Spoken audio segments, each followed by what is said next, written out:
What if ancient builders knew secrets we've forgotten? You're here now. Wherever you are, let your body sink a little deeper into comfort. Loosen your jaw, let your shoulders fall. Take one slow breath in and out. Tonight, we're going to drift together into a place where time has no clear edges, where the wind still whispers across ancient stone, and where the past feels close enough to touch. As you listen, I want you to imagine yourself standing there. And before we go further, tell me, where in the world are you listening from tonight? Somewhere quiet? Somewhere warm? Let me know, because as we journey, I want you to feel connected not just to the story, but to everyone who listens alongside you. Now, close your eyes if you want and picture this. A long, narrow path winding toward the edge of a great open plain. The air is cool, almost still, and it smells faintly of dust and earth, as if it hasn't rained in many weeks. Your steps are slow, unhurried, each one cushioned by the soft, powdery sand beneath your feet.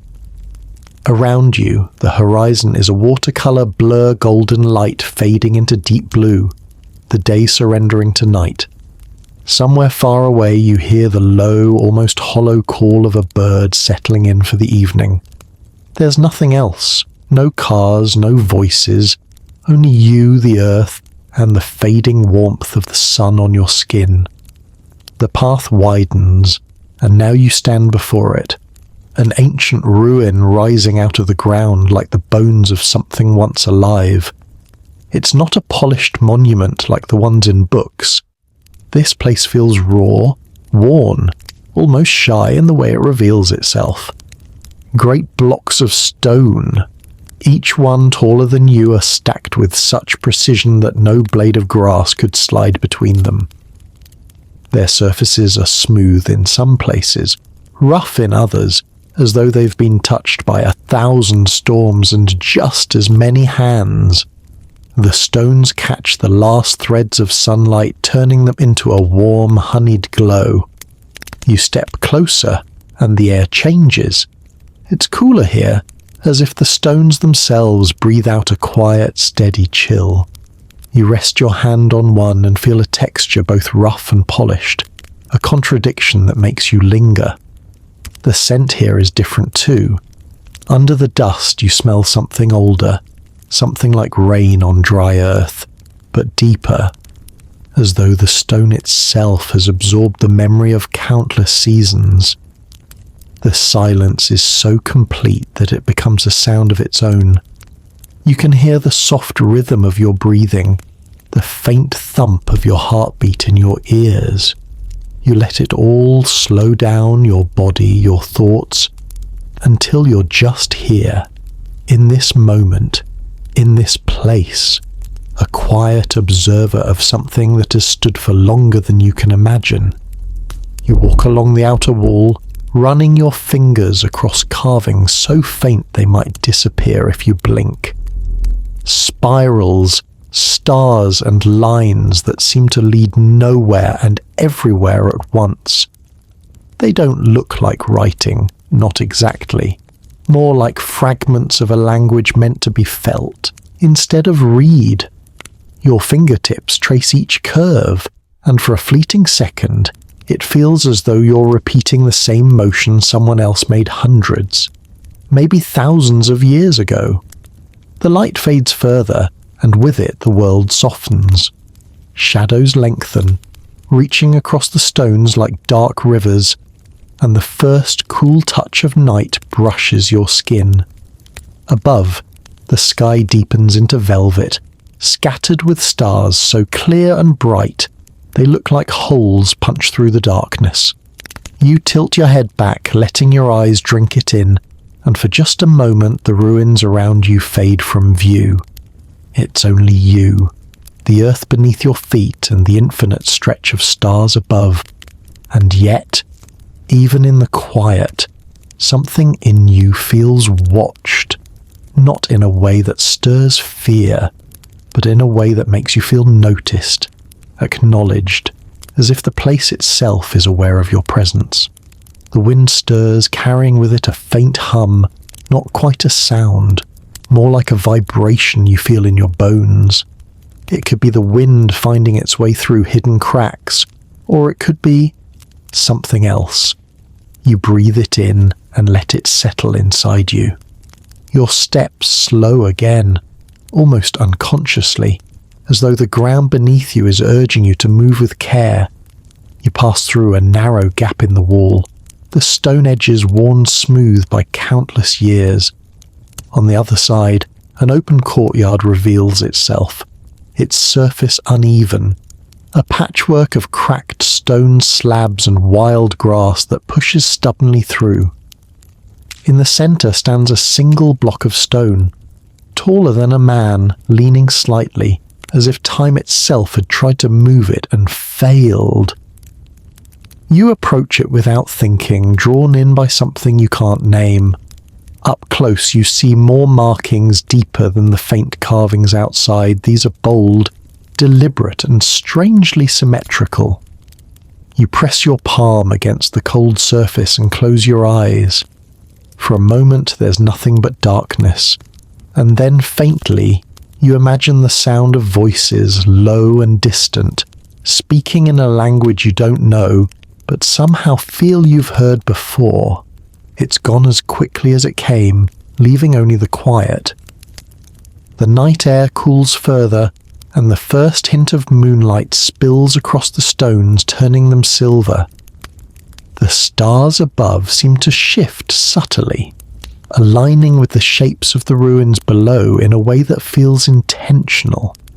It's a small thing, and maybe it's just your imagination, but it makes your heart beat a little faster. You stand there, breathing slow, letting the night wrap around you like a blanket. Somewhere deep inside, a question begins to form, not fully shaped yet, just a gentle pull towards something unknown. The air tastes of stillness and history, and you realize that this place, whatever it once was, still holds its secrets. And perhaps tonight, you might begin to sense them. So stay here with me, in the quiet. Let the earth hold you. Let the wind guide you. Feel the weight of time settle gently on your shoulders, not as a burden, but as a reminder that you're standing where countless others once stood. And as we drift deeper into this journey, remember you are safe, you are still, and the night has only just begun. You're still standing there, the night settling in around you, your breath slow and even. The air feels different now, cooler, sharper, but also heavier in a way you can't explain. The moon is higher, and its silver light spills across the stones like a river, illuminating patterns you hadn't noticed before. The shadows too have shifted, stretching and twisting as if they are part of some hidden design. You watch them for a moment, feeling that same quiet pull in your chest, that quiet invitation to look deeper. The ground beneath your feet feels steady, but somehow alive. Every step you take sends the faintest echo into the silence, as though the earth itself is listening. You keep your movements slow, careful, respectful. There's no rush here. Time in this place doesn't move like it does in the world beyond. Here, minutes feel like hours, and hours could be years. You pause near the central stone again, letting your hand rest on its cool surface. The wind rises just slightly, brushing your skin and stirring the faint smell of dry grass and ancient dust. It whispers between the stones in a way that almost forms words. You can't quite catch them, but they linger in your mind like something you almost remember. And then the thought comes, unshaped at first, but growing more clear with every slow breath. What if this place is far older than we've been told? What if these stones have stood not for hundreds of years, not even for thousands, but for tens of thousands long before the people we think built them ever walked this earth. The question settles over you like the night itself. You imagine the ground beneath you, layers of soil and stone, each one holding the memory of a different age. How many lives, how many civilizations might have passed here, leaving only fragments for us to find? The air seems to answer in its own way, quiet, patient, as if it has been waiting for you to ask. You take a step back and look around. The ruin, from this angle, seems less like a random scattering of stones and more like something deliberate, something planned. The walls, the gaps, the open courtyard, they could all be part of a larger design. You tilt your head, trying to see it, and for a moment in the moonlight you almost can. It's as if the whole place is aligned with something greater, something far away, perhaps in the sky. A cool breeze brushes your face, carrying with it the scent of night-blooming flowers from somewhere unseen. It's subtle, but it reminds you that this place, for all its silence, is not dead. Nature has reclaimed parts of it, yes, but there's still a pulse here, a rhythm that matches your own heartbeat. You wonder if those who built it, whoever they were, could feel the same thing. You close your eyes again, letting the question echo inside you. What if the builders knew something we have forgotten? Perhaps they understood the stars in ways we no longer do. Perhaps they could feel the seasons not as dates on a calendar, but as living currents moving through the world. Perhaps they knew how to shape stone so it would last not just through centuries, but through the rise and fall of entire civilizations. The thought is almost too large to hold, but you let it fill you anyway. Around you, the wind seems to respond, rising and falling, like a voice telling a story without words. You imagine the builders working here, not hurried like modern workers with machines, but slow, precise, in harmony with the land. You see them fitting each stone not just for stability, but for balance, energies flowing through the structure in ways invisible to the eye. Your breath matches the rhythm of the place without you trying. In, out, a long pause in between. The night deepens. Somewhere in the distance, an animal calls a low, drawn-out note that fades into the stillness. The sound doesn't break the quiet. It becomes part of it. And again, the thought returns. What if this site is a memory, left for us by a world we no longer remember? A world that ended, maybe suddenly, leaving behind only the things too heavy, too solid, to be swept away. A world where knowledge wasn't written in books but built into the shape and placement of stone, meant to speak to the earth and sky long after the builders were gone. You run your hand along the nearest wall, tracing the faint curve of a carved line. The stone is cold, but not unwelcoming. You feel a kind of kinship with it, as if you're both travellers meeting for the first time yet sharing something unspoken. The question is still there, but now it carries a weight, not of doubt, but of possibility. The moon slips higher, its light drawing sharper edges across the ruins. You step through another narrow opening and find yourself in a smaller chamber, half collapsed, the roof long gone. The floor is uneven, scattered with smaller stones that might once have been part of something larger. You kneel to touch one, feeling its smooth surface, wondering who last held it in their hands before it fell here. Was it placed in ceremony? Was it simply a piece of a wall, broken in some forgotten storm? Or was it part of something we don't even have the words for anymore? You rise slowly, looking at the chamber walls. Here, the carvings are deeper, more deliberate.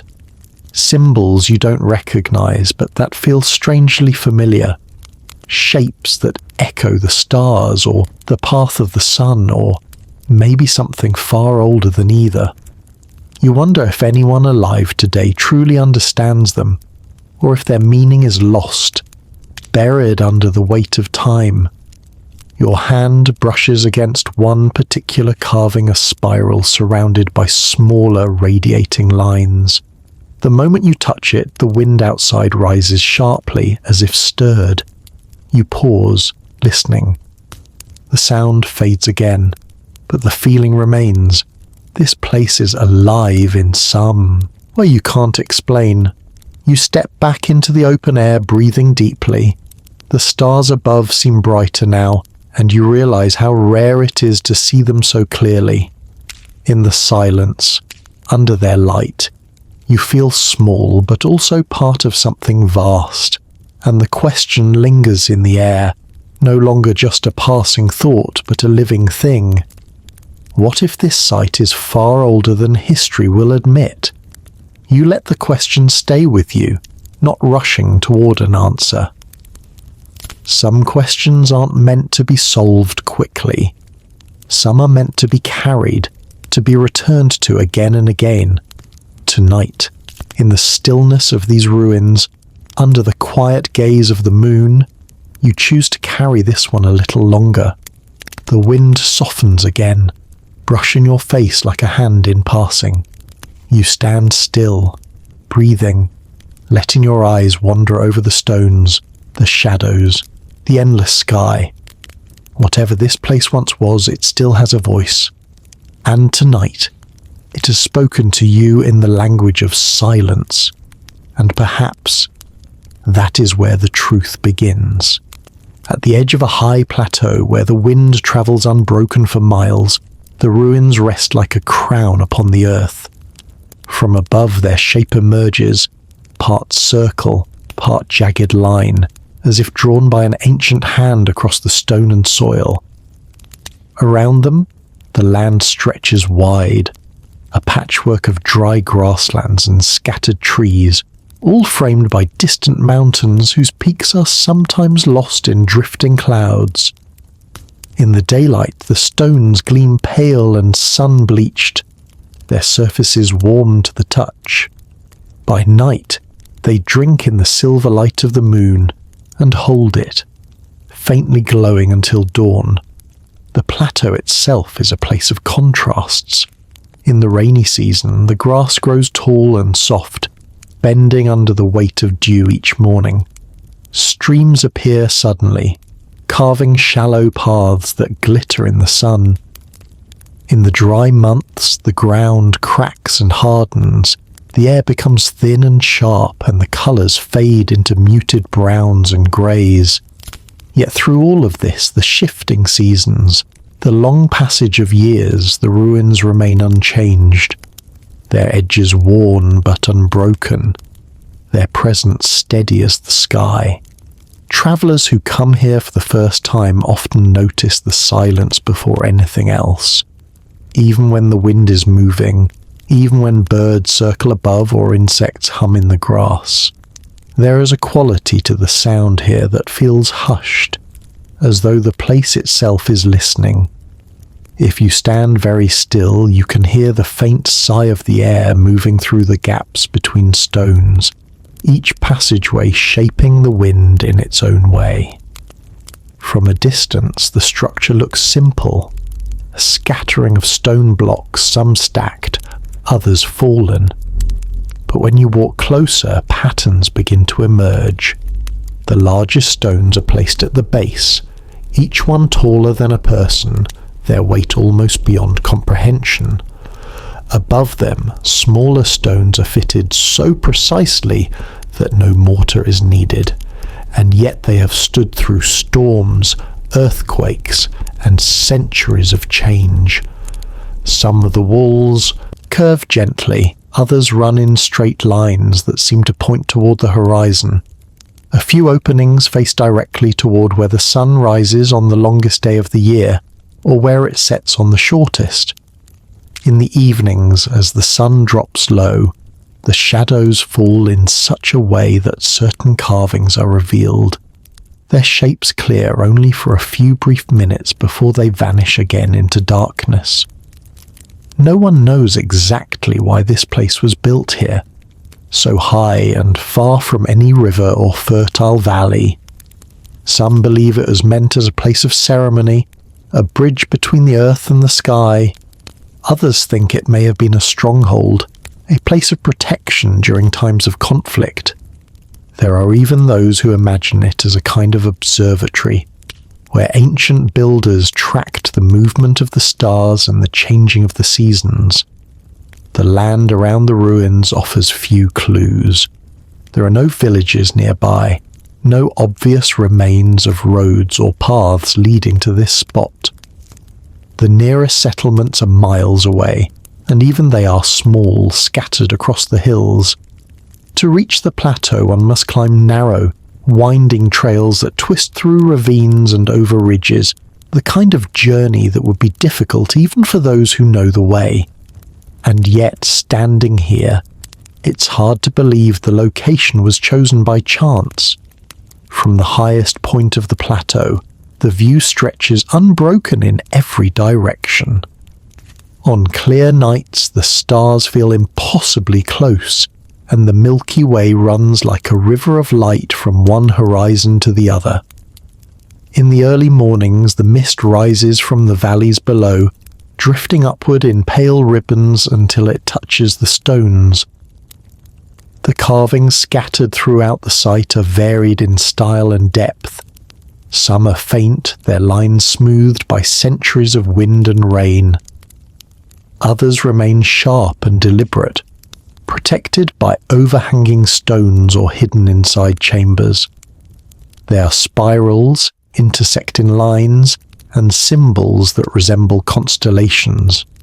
A few stones bear images that seem to depict animals, not the kinds found here today, but larger, heavier creatures that belong to another age. Scholars who study the site often remark on its strange blend of simplicity and complexity. From one angle, it appears almost plain, as though it were built quickly with little concern for decoration. From another, it reveals a precision in design that suggests deep planning and knowledge. The placement of the largest stones, the alignment of certain walls, the way light and shadow interact with the carvings, all of these hint at a purpose beyond the purely practical. The plateau is also known for its weather. While storms often pass to the north or south, here they seem to gather directly overhead. Thunder rolls across the open space like a drum, and rain, when it falls, comes in sudden bursts, soaking the ground before vanishing into the dry earth. The stones darken in the rain, their colours deepening to shades of slate and charcoal, the carving standing out more clearly. In those moments, the place feels newly alive, as though the storm awakens something long dormant. Local guides, those few who have spent much of their lives near the plateau, speak of a voice in the stones. Not a literal voice, but a sensation, something you feel more than hear. They say it comes when you've been still for a long time, when the mind has stopped chasing thoughts, and you've allowed yourself to simply be. It's a low, steady presence, they say, like the earth itself acknowledging you. From the outer walls to the central courtyard, the site is layered in a way that feels deliberate. There is an order to the way the spaces are arranged, openings leading into narrow passages, passages opening into wide spaces narrowing again into single paths. It gives the feeling of movement, of being guided through a sequence, as though each step brings you closer to some central meaning. In the heart of the ruins, the central stone stands taller than all the rest. Its surface bears the deepest carvings in the entire site, though many are worn beyond recognition. The stone is tilted slightly, as though the ground beneath it shifted at some point in the distant past, and yet it remains firmly in place, unshaken by time. Around its base, the ground is free of grass, as if nothing dares to grow too close. When the wind moves across the plateau, it gathers around this stone in a subtle way, as though it bends its path to pass here. Visitors sometimes notice a faint vibration when they touch it, though whether it is the stone itself or simply the pulse of the earth beneath is impossible to say. Beyond the ruins, the land drops sharply into a valley where a narrow river winds through the trees. The river is fed by springs high in the mountains, and its waters are clear and cold even in the heat of summer. In ancient times, this valley may have provided food and water for those who built the site above, though no traces of their dwellings have been found. Seen from afar, the plateau appears isolated, a lone sentinel above the world. But to those who stand upon it, the sense is different. It feels connected, as though invisible lines stretch from here to other places equally ancient, equally mysterious. And it is here, in this balance between isolation and connection, that the true presence of the place can be felt. It is a presence that invites questions, that draws the mind back through the long corridors of history.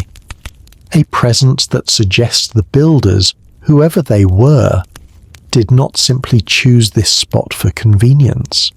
They chose it because it mattered, because it aligned with something greater, something still waiting to be understood. For as long as records have been kept, the official story of this plateau has followed a simple, steady line.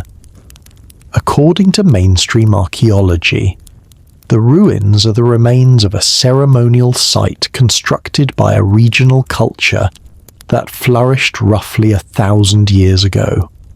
These people, it is said, were skilled stoneworkers and farmers, living in small communities scattered across the surrounding valleys. The plateau, though isolated, may have served as a sacred gathering place, a site where important rituals and seasonal observances took place. Historical accounts suggest that this culture's influence spread across the highlands during a time of relative stability. Without the threat of large-scale war, the people were able to devote time and labor to projects beyond the purely practical. Stone terraces were built on distant slopes, irrigation channels carved into the hillsides, and here on this remote rise of land they placed their most enduring monument. The official dating of the site comes from a combination of methods. Radiocarbon analysis of organic material found in shallow soil layers, charcoal, plant remains, fragments of bone has been used to estimate the period of activity here. The results cluster in a narrow range, pointing to a construction date in the late first millennium. Additional dating has been done through stylistic comparisons of the carvings, with those found in other better documented locations. Similar motif spirals, solar symbols, abstract animal forms have been identified, strengthening the argument for cultural connection. According to scholars, the builders likely transported the stones from nearby quarries, less than a mile from the plateau. They would have used simple tools, stone hammers, wooden wedges, to shape the blocks, and ropes and rollers to move them into position. The precision of the placement, while impressive, is explained as the result of long practice and the communal effort of many hands over years of construction. In this view, the plateau's location is not a mystery, but a practical choice. Its height provided a vantage point over the surrounding land, its relative inaccessibility offering protection for the sacred site. Seasonal gatherings might have taken place here, timed to the solstices and equinoxes. These events, blending ritual with community exchange, would have reinforced the culture's shared beliefs and social bonds. The carvings, according to the accepted interpretation, are symbolic rather than literal. Spirals may represent the sun's path through the sky, or the cycle of seasons. Lines and shapes resembling stars could be artistic expressions of the night sky, not precise astronomical maps. Images of animals might be linked to local myths or clan identities. In this telling, the carvings are important, but not mysterious. They are understood as the natural creative output of a people rooted in their landscape. The erosion of the stones is also accounted for in straightforward terms. Centuries of wind, rain, and temperature shifts have worn away the sharper edges, blurring some carvings and breaking others entirely. Occasional seismic activity in the region has caused minor shifts in alignment, tilting certain blocks or opening small gaps in once tight joints. These changes, though subtle, contribute to the site's weathered and ancient appearance. In the modern era, the plateau has been studied intermittently. Archaeological surveys have mapped the visible structures, catalogued the carvings, and taken soil samples from key locations. Small-scale excavations have revealed little in the way of artifacts, no large caches of tools, no evidence of permanent dwellings. This absence is consistent, scholars say, with the idea that the site was used only for specific gatherings or rituals, not as a place of daily life. The official record also emphasizes the continuity of local tradition. Though the people who built the site eventually faded from prominence, their descendants still live in the surrounding valleys. Elements of the ancient symbolism have persisted in regional art and craft, woven into textiles, carved into wooden tools and painted onto ceramics. The plateau, while no longer an active ceremonial centre, remains a place of quiet respect. Over the past century there have been efforts to preserve the ruins. Protective legislation has been enacted to prevent large-scale development in the area, and the site has been listed on regional heritage registers. Visitors are few owing to the difficulty of reaching the plateau, but those who do come are asked to tread lightly, to leave the stones as they are. Small signs at the base of the trail provide basic historical information, summarizing the accepted account and reminding travelers of the site's significance. From this perspective, the plateau is remarkable not because it defies explanation, but because it fits so well into the broader story of human creativity and resilience. It is a testament to what a determined community can accomplish with simple tools and shared purpose. It is part of a chain of heritage, linking the present to a known and documented past. The academic consensus is calm, assured, and carefully built on evidence that has been gathered and tested over decades. The site's age, purpose, and cultural origins are described in clear, measured language. There is no suggestion of lost civilizations, forgotten technologies, or hidden meanings. In the textbooks and formal reports, the plateau's mystery is not one of time or origin, but of human endurance. How a people in a remote and challenging environment could create something that would outlast them by centuries. And yet, even within the official narrative, there are small spaces left open, spaces where the light does not fully reach, where the story pauses for a breath. The placement of certain stones, the precise angles of certain carvings, the way the wind moves in the central courtyard, these details are acknowledged but not deeply explored. They are noted as interesting, perhaps even unusual, but ultimately explained away as the result of coincidence or aesthetics. For most visitors, the official history is enough. It offers a clear beginning, a defined purpose, and an end that fits neatly into the broader arc of regional culture. It situates the site within the comfort of the known, keeping it firmly anchored in the familiar waters of human history. But for some, those who stand a little longer in the shadows, who notice the strange hum in the air or the way the stars seem to align with the stones, the official story is only the first layer. Beneath it, they sense something more, something the textbooks do not speak of, something that waits, patient and unmoving, in the quiet spaces between the known facts. The official account does not deny the beauty of the place nor its importance, but beauty and importance can exist without mystery, and in the eyes of the institutions that study it, that is where the story ends. A people, a time, a purpose, all neatly placed in their proper order, and yet, as the wind moves through the ancient passages and the moonlight falls in patterns no map can capture, it is hard not to wonder. It begins, as it often does, with details so small they could be missed entirely.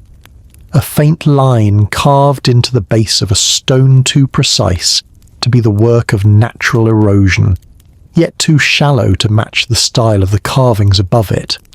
A cluster of markings on the far wall of the courtyard, where sunlight touches only for a few days each year. A thin layer of darker soil beneath the lighter earth, revealed only when the wind strips the surface bare. The first explorers to write about the plateau more than a century ago noted these oddities, though in passing. Their journals speak of curious alignments and unusual fissures, observations tucked between descriptions of the landscape and the weather. Most assumed these features were nothing more than quirks, coincidences born of time and nature. But as decades passed, a few researchers began to notice patterns. The placement of certain stones, for instance, does not seem entirely consistent with the construction methods attributed to the culture credited with the site. The largest blocks, those that form the foundation, bear a finish unlike the rest, smoother in places, with edges that meet so closely they almost disappear. Above them, the smaller stones show the expected chisel marks, the slight irregularities of hand-shaped work.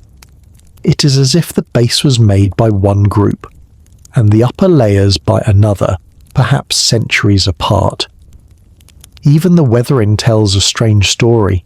Some carvings, fully exposed to wind and rain, remain sharp and clear, while others, protected by overhanging stones, have faded almost to nothing. The rate of erosion, measured over the years, does not align with the official timeline. If the softer lines are as old as the rest, they should be gone entirely.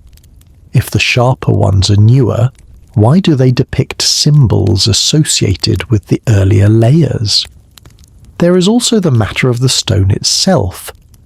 Most of the site is built from local rock, quarried from the slopes below the plateau.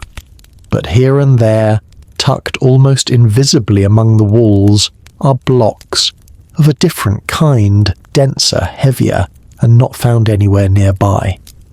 Geologists who have examined them believe they must have been transported from at least 30 miles away, perhaps more. Moving such massive stones across rugged terrain would have been a formidable challenge for any society without wheels or beasts of burden. The alignments too raise quiet questions. While the official story acknowledges that some openings face sunrise or sunset on key dates, a closer look reveals a deeper precision. Certain walls are angled in such a way that, on particular nights of the year, moonlight falls directly onto specific carvings in the inner chambers.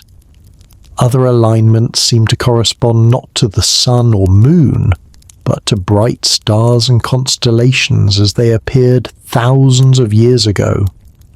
Not in the era when the plateau is said to have been built. These are the kinds of details often set aside in academic reports, mentioned briefly if at all. They're interesting, yes, but they complicate the clean lines of the accepted history, and so they remain at the margins, whispered about among field researchers, but rarely finding their way into formal conclusions. Then there is the sound. On windless nights, some visitors claim to hear a faint hum when standing in the central courtyard. Not a ringing, not a whistle, something lower, steadier, like the deep vibration of a distant drum. Sensitive microphones have picked up this frequency, though its source is unclear. It might be the movement of air through unseen channels, or the resonance of the stones themselves. Whatever the cause, it is persistent, repeating with an almost deliberate rhythm.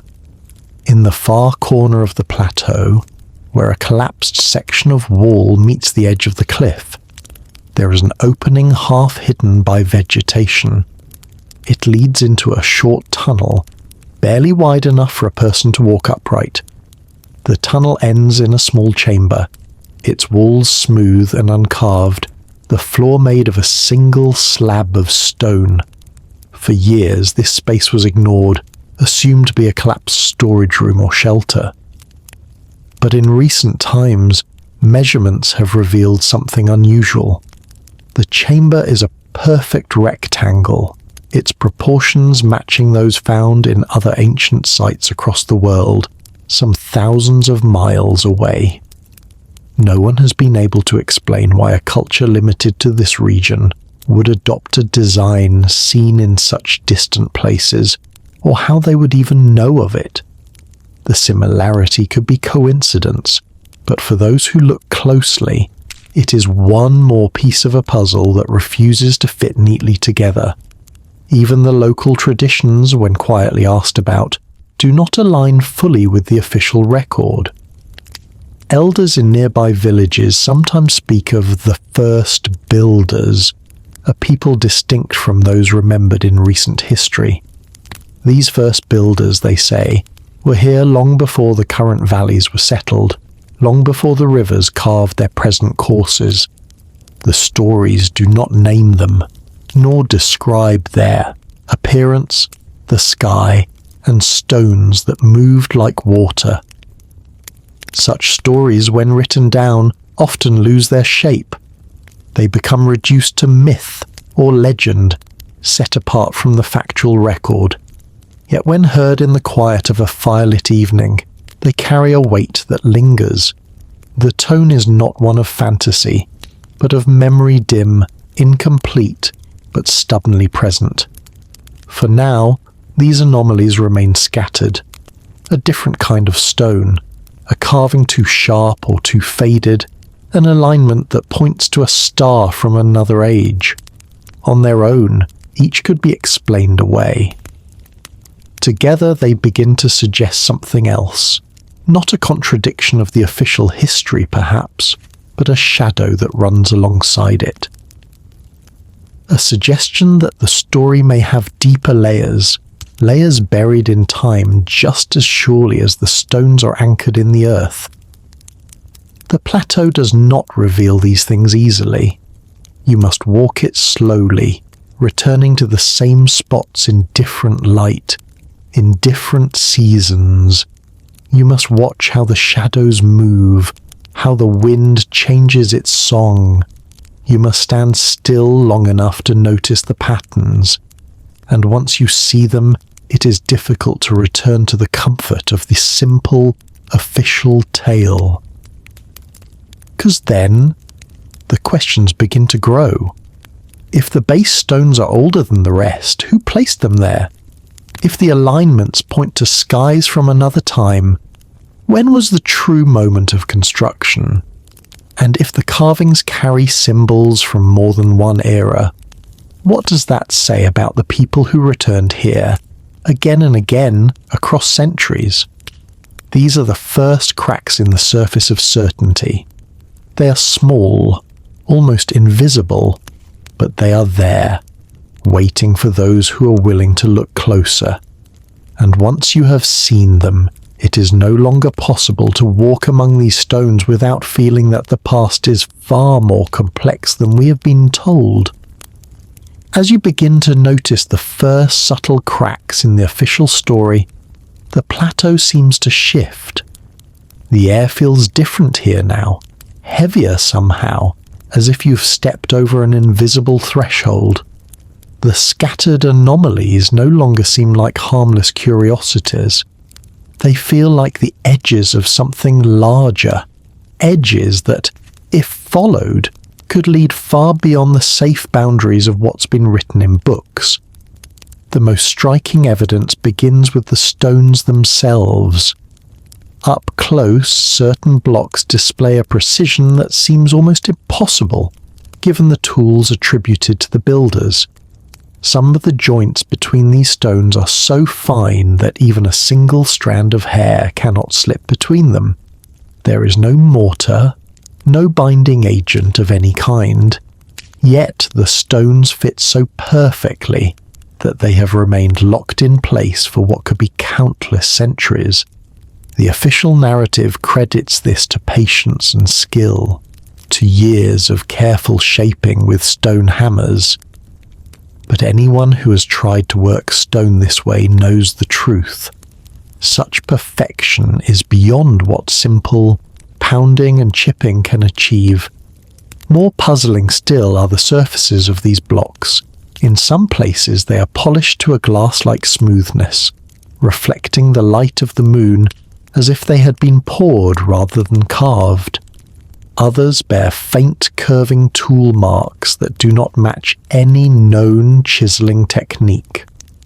Modern stonemasons, shown photographs of these marks, have described them as similar to the cuts left by high-speed rotary tools machines.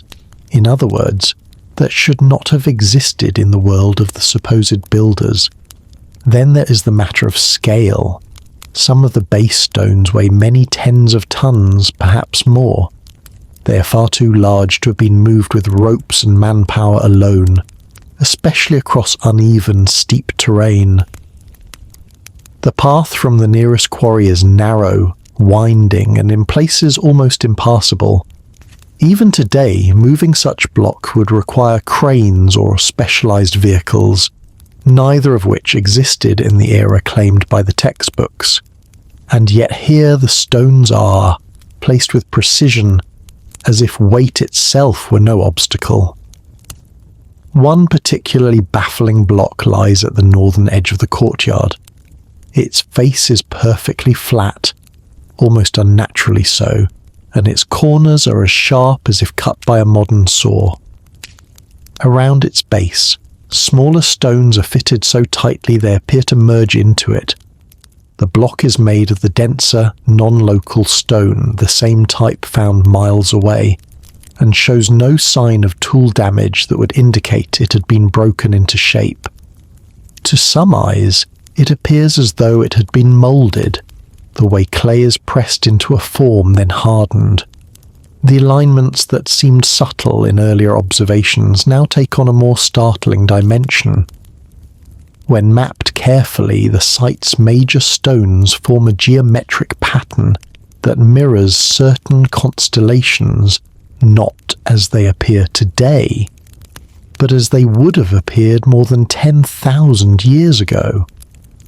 Astronomers who have compared the layout to ancient star positions have noted that the accuracy is far too precise to be accidental. To replicate it without modern instruments would require either a long tradition of sky-watching over millennia or a level of astronomical knowledge that has never been credited to the region's ancient cultures. Inside the small rectangular chamber at the cliff's edge, measurements reveal another anomaly. The space resonates at a very specific frequency when certain sounds are made. A low hum or a steady drumbeat produces vibrations that can be felt through the floor and walls. Acoustic engineers who have studied similar phenomena in other ancient structures suggest that such resonances were often intentional, designed to enhance rituals, alter perception, or even induce trance-like states. The idea that the builders of this plateau might have understood and used these effects challenges the assumption that they worked only with simple tools and basic concepts. In the inner courtyard, under the tilted central stone, a thin crack runs through the earth. No one paid it much attention until a recent ground-penetrating scan revealed a hidden cavity beneath. The cavity appears to be a chamber roughly circular, several meters across, and sealed by layers of stone. The shape of the chamber suggests intentional construction, but because of its depth and the difficulty of reaching it, no excavation has been done. Its presence raises unsettling questions. What could be inside? Why was it hidden? And why does the surface stone above it, despite being tilted, remain so perfectly balanced over the space below? Even the weathering on some stones defies easy explanation. One block in the western wall has patterns of erosion resembling those formed by running, water-deep grooves, smoothed edges, yet the plateau has never been exposed to a river or constant stream. To produce such wear would require centuries of consistent water flow, or exposure to conditions far different from those here today. The grooves are old, older perhaps than the wall itself, as if the stone was shaped by forces in another place and time before being brought here. The combination of these details paints a picture at odds with the accepted timeline. Stones too large to move without advanced engineering, cuts too precise for the known tools, alignments that point to skies from an age far beyond the official date of construction, evidence of sound manipulation, of hidden chambers, of erosion shaped by forces absent from this place for untold ages. Mainstream reports acknowledge some of these features, but each is explained away. Perhaps the builders had ingenious but lost techniques for moving and shaping stone. Perhaps the alignments are coincidence. Perhaps the erosion marks were formed in ways we do not yet understand, but that remain within the scope of natural processes. Each possibility is left open just enough to close the door on anything more unusual. And yet, when you stand in the moonlit courtyard and run your hand along the flawless edge of a massive block, when you hear the faint hum from the rectangular chamber, when you trace the path from stone to star, the explanations feel thin, too neat for something so vast. For those who are willing to step beyond the boundaries of certainty, the evidence points toward a different kind of history. A history in which the people who once stood here, perhaps long before the officially recognized culture possessed knowledge we have since lost. Knowledge of the stars, of sound, of stone, of forces that allowed them to create in ways we can barely imagine today. It is this possibility that lingers in the air, just beyond the reach of proof. You can feel it in the way the plateau seems alive, in the way the stones catch the light, in the way the wind moves through the passages as if carrying messages from another age. It is the possibility that what we see here is only the surface of something much deeper, something that reaches back into a time when the world was different, and humanity may have been more than we remember. Long before the first archaeologists set foot on the plateau, the people of the surrounding valleys has been telling stories about it. These stories are not written down. They are carried in the voices of elders, told beside small fires as the night settles in, passed from one generation to the next like a thread woven into cloth. To an outsider, they may sound like fables. But when you listen closely, really listen, you hear a different tone. It is not the playful tone of invention. It is the low, steady tone of memory. One elder, a man with lines across his face like the ridges of the hills, leans forward in the firelight and begins without preamble. This was the work of the first ones, not our ancestors, not the ancestors of our neighbours, but the ones who came before all of us. We walk on their paths without knowing it. We build our homes where they once built their cities. The stones you see up there on the high ground, they are only what is left after the rest was taken by time. In another village, a woman who weaves brightly dyed cloth tells a similar story. She does not speak of building at all. Instead, she speaks of a gift. The first ones did not cut the stones. They made them soft. They shaped them with their hands, and the stones obeyed. Then they sang to them, and the stones became hard again. That is why they still stand, even after the mountains have changed and the rivers have moved. Her voice is calm, but her eyes do not leave yours as she says it, as though she is weighing whether you will believe her. She tells you that the song was not an ordinary song, but a tone so deep it could not be made by the throat alone. It was the tone of the earth itself, pulled up into the body and released into the stone. Other tales speak of a time when the plateau was not high and dry, but green and wet, surrounded by water that came and went with the turning of the sky. In those days, the first ones used the place not for worship, but as a meeting ground. They came from far away across mountains, across seas, bringing with them things of value, food, tools, seeds, and knowledge. The plateau was the centre, the place where all lines crossed. Some storytellers describe the first ones in human terms: tall, strong, wearing clothes that shimmered in the sun. Others say they were shaped like us, but not like us, their faces hidden by masks, their voices low and echoing. A few go further, speaking of people from the sky, whose eyes shone like metal, and whose arrival was marked by fire and sound.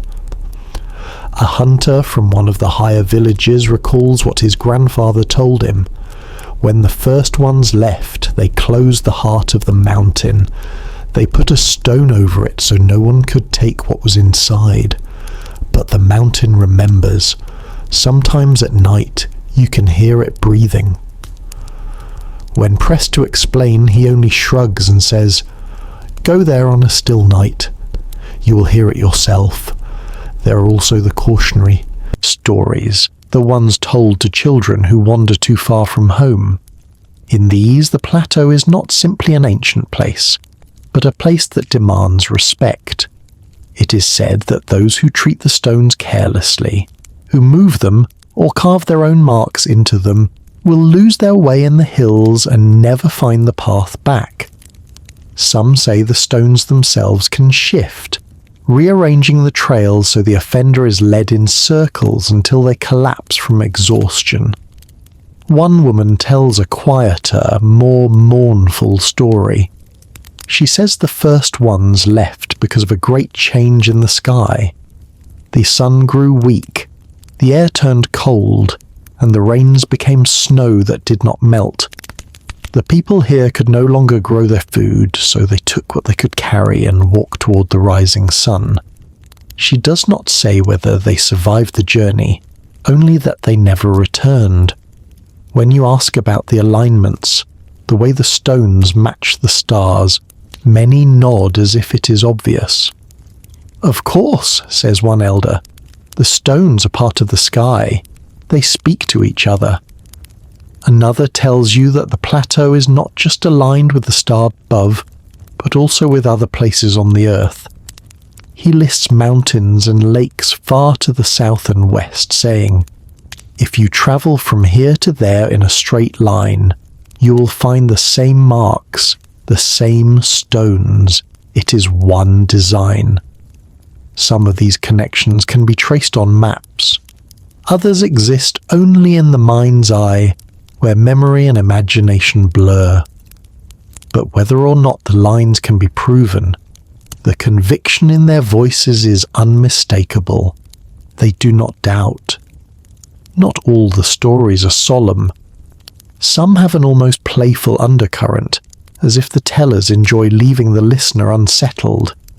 A farmer, smiling, tells you that on certain nights, when the moon is full and the wind is just right, the stones hum together, making a sound so deep you can feel it in your bones. If you lie on the ground, he says, the hum will carry you into dreams, and in those dreams you will see the first one walking among the stones, but they will not speak to you. They will only look at you, as if to see if you're ready to hear what they know. Even the younger people who laugh about such tales admit they feel something different on the plateau. They speak of a stillness that is not like any other, of shadows that seem to move on their own, of a feeling that the place is watching them. One says that when he closes his eyes there, he hears a faint rhythm, like footsteps fading into the distance. These are not the kinds of stories that fit neatly into archaeological reports. They are too fluid, too layered with symbols and metaphor. They cannot be measured or dated, yet they persist, surviving in the space between history and myth. And for those who have walked among the stones, they hold a kind of truth one that does not need to be proven to be felt. It is in these voices, these fragments of memory, that another version of the plateau's history lives. A version where the builders were not bound by the limits we imagine for the past.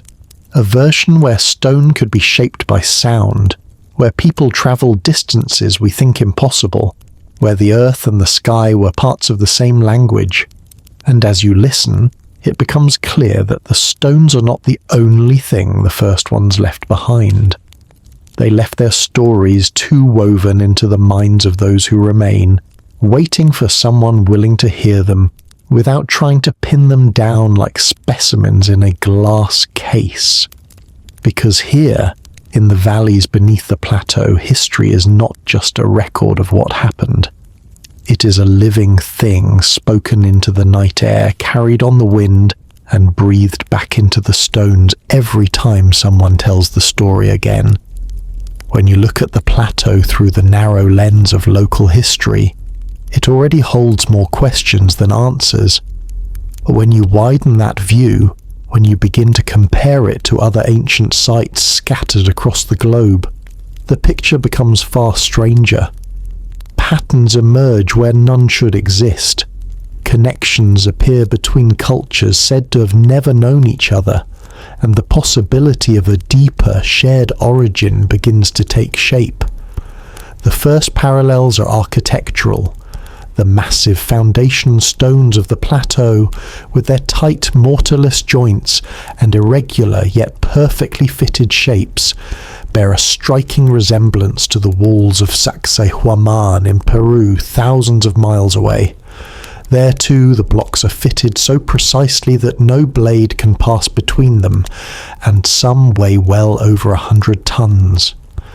The official histories of both sites attribute the construction to local cultures using simple tools, but the similarity in technique, despite the vast ocean between them, whispers of a common understanding. Then there are the alignments.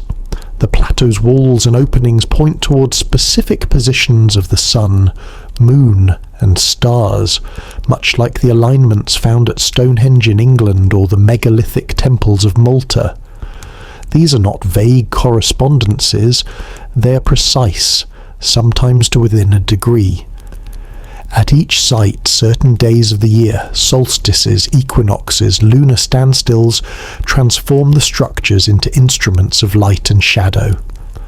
On those days, beams of sunlight or moonlight fall into chambers, touch carvings, or frame distant landmarks. What makes this more curious is that the constellations these alignments target are not always the ones most prominent in modern times. Some match the sky as it appeared thousands of years before the site's official construction dates, suggesting the builders either inherited the designs from a far older tradition or possessed records reaching deep into prehistory. Carvings offer another link. The spiral motifs on the plateau's stones echo designs found in Newgrange in Ireland, in the rock art of the American Southwest, and even in the petroglyphs of Australia. In each case, the spiral is often interpreted as a symbol of the sun, the passage of time, or the cyclical nature of life. But the striking similarity in form down to the number of turns and their orientation raises the question of whether these are independent inventions or fragments of a shared symbolic language. Some researchers have noticed even subtler similarities. The use of a triple spiral pattern, for example, which appears in the carvings of both Old World and New World sites, despite being separated by continents and millennia. To the mainstream, this is coincidence. To others, it is a signature, a mark left by a culture that spanned the globe long before history began. And it is not just stone and symbol. Legends from far-flung places echo the stories told in the valleys beneath the plateau. In the Andes, the Inca spoke of the Viracochas, tall, bearded figures who brought knowledge and vanished. In Polynesia, there are tales of sky people who taught navigation and farming before departing over the horizon. In Africa, the Dogon people recount visits from beings connected to the star Sirius, knowledge of which they possessed long before modern astronomy confirmed its binary nature. These myths share certain themes: visitors who arrive in a time of change, who teach skills that lift humanity to a new level, and who leave behind monumental works, stone circles, megaliths, temples that endure long after the people themselves have vanished. The parallels are too many, some say, to dismiss entirely. Even the concept of sacred geometry threads through these sites. Ratios like the golden mean and geometric figures like the Vesica Piscis appear in the layout of temples from ancient Egypt to Angkor Wat, and according to some measurements, in the design of the plateau as well. If these mathematical relationships were intentional, they suggest a level of planning and abstraction that should not have been possible for supposedly isolated pre-literate cultures. Then there are the stones themselves. The dense, non-local blocks at the plateau are not unique. Baalbek in Lebanon holds the massive trilithon stones, each weighing over 800 tons and composed of rock from miles away. Easter Island's Moai statues were carved from stone in one quarry and transported to every corner of the island, their method of movement still debated. In each case, the question is the same. Why go to such lengths to use materials from far away when closer sources were available? When maps of these sites are plotted together, other patterns emerge. Some researchers have noted that certain megalithic locations appear to align along great circles, geometric lines that wrap around the earth like the seams of a ball. The plateau lies close to one such proposed line, which also passes near the pyramids of Egypt, the Nazca lines of Peru and Easter Island. Whether this is meaningful or coincidental is debated, but it adds another thread to the web of connection. And yet, the most haunting connection may be one of absence. Across the world, there are gaps in history periods. When advanced building projects cease abruptly, or when a culture seems to appear suddenly with skills it should have taken centuries to develop. The transition is often explained as cultural exchange, migration, or simple invention. But when you see the same leap happening in places oceans apart at times that appear to overlap, it begins to feel less like coincidence and more like the footprint of something larger. To imagine such a connection is to imagine a world before our recorded one, a world where knowledge, trade, and stories travelled far beyond the boundaries we think existed. It is to imagine a network of builders, astronomers, and navigators who understood the Earth not as scattered continents, but as a whole, connected sphere. The plateau, with its mix of local and non-local stone, its alignments to ancient skies, its carvings that match distant rock faces, could be one surviving node of that network. A place where threads from many directions met and were woven into something that would last. Of course, mainstream scholarship does not entertain such a theory. The similarities are chalked up to convergent evolution, different peoples solving similar problems in similar ways. The spirals, they say, are universal symbols. The alignments are the natural result of living under the same sun and stars. The great stones are feats of determination, not evidence of lost technology. And perhaps they are right. But as you stand on the plateau and trace your gaze from stone to star, then let your mind drift to the standing stones of another land, half a world away. The parallels feel too deliberate to ignore. The wind here carries the same hum that travellers have described in other ancient sites. The weight of the air feels the same as in certain sacred enclosures oceans away. Even the silence feels familiar, as if it belongs to a shared lineage of places built to hold not just bodies, but time itself. If there truly was a connection, its threads are now buried under soil, under water, under the slow sediment of centuries. But the stones remember. They hold the shapes, the angles, the positions that may one day speak again to those who know how to listen. And perhaps, when you step back and see the plateau not as an isolated marvel, but as one voice in a worldwide chorus of ancient mysteries, the question shifts. It is no longer, how did they build this here? But who were they, and where else have they left their mark? Standing here, surrounded by the cold weight of stone and the warmth of stories, you find yourself at a crossroads. The official history lies neatly in one direction. A local culture 1,000 years ago, working with patience and skill to create a ceremonial site. In another direction, the folklore whispers of a people far older, with knowledge and tools unlike anything we know today. And beyond both, the global parallels suggest the possibility of an ancient world far more connected than we imagine. It is in this space between what is known and what is suspected that theories begin to take shape. The mainstream position is cautious.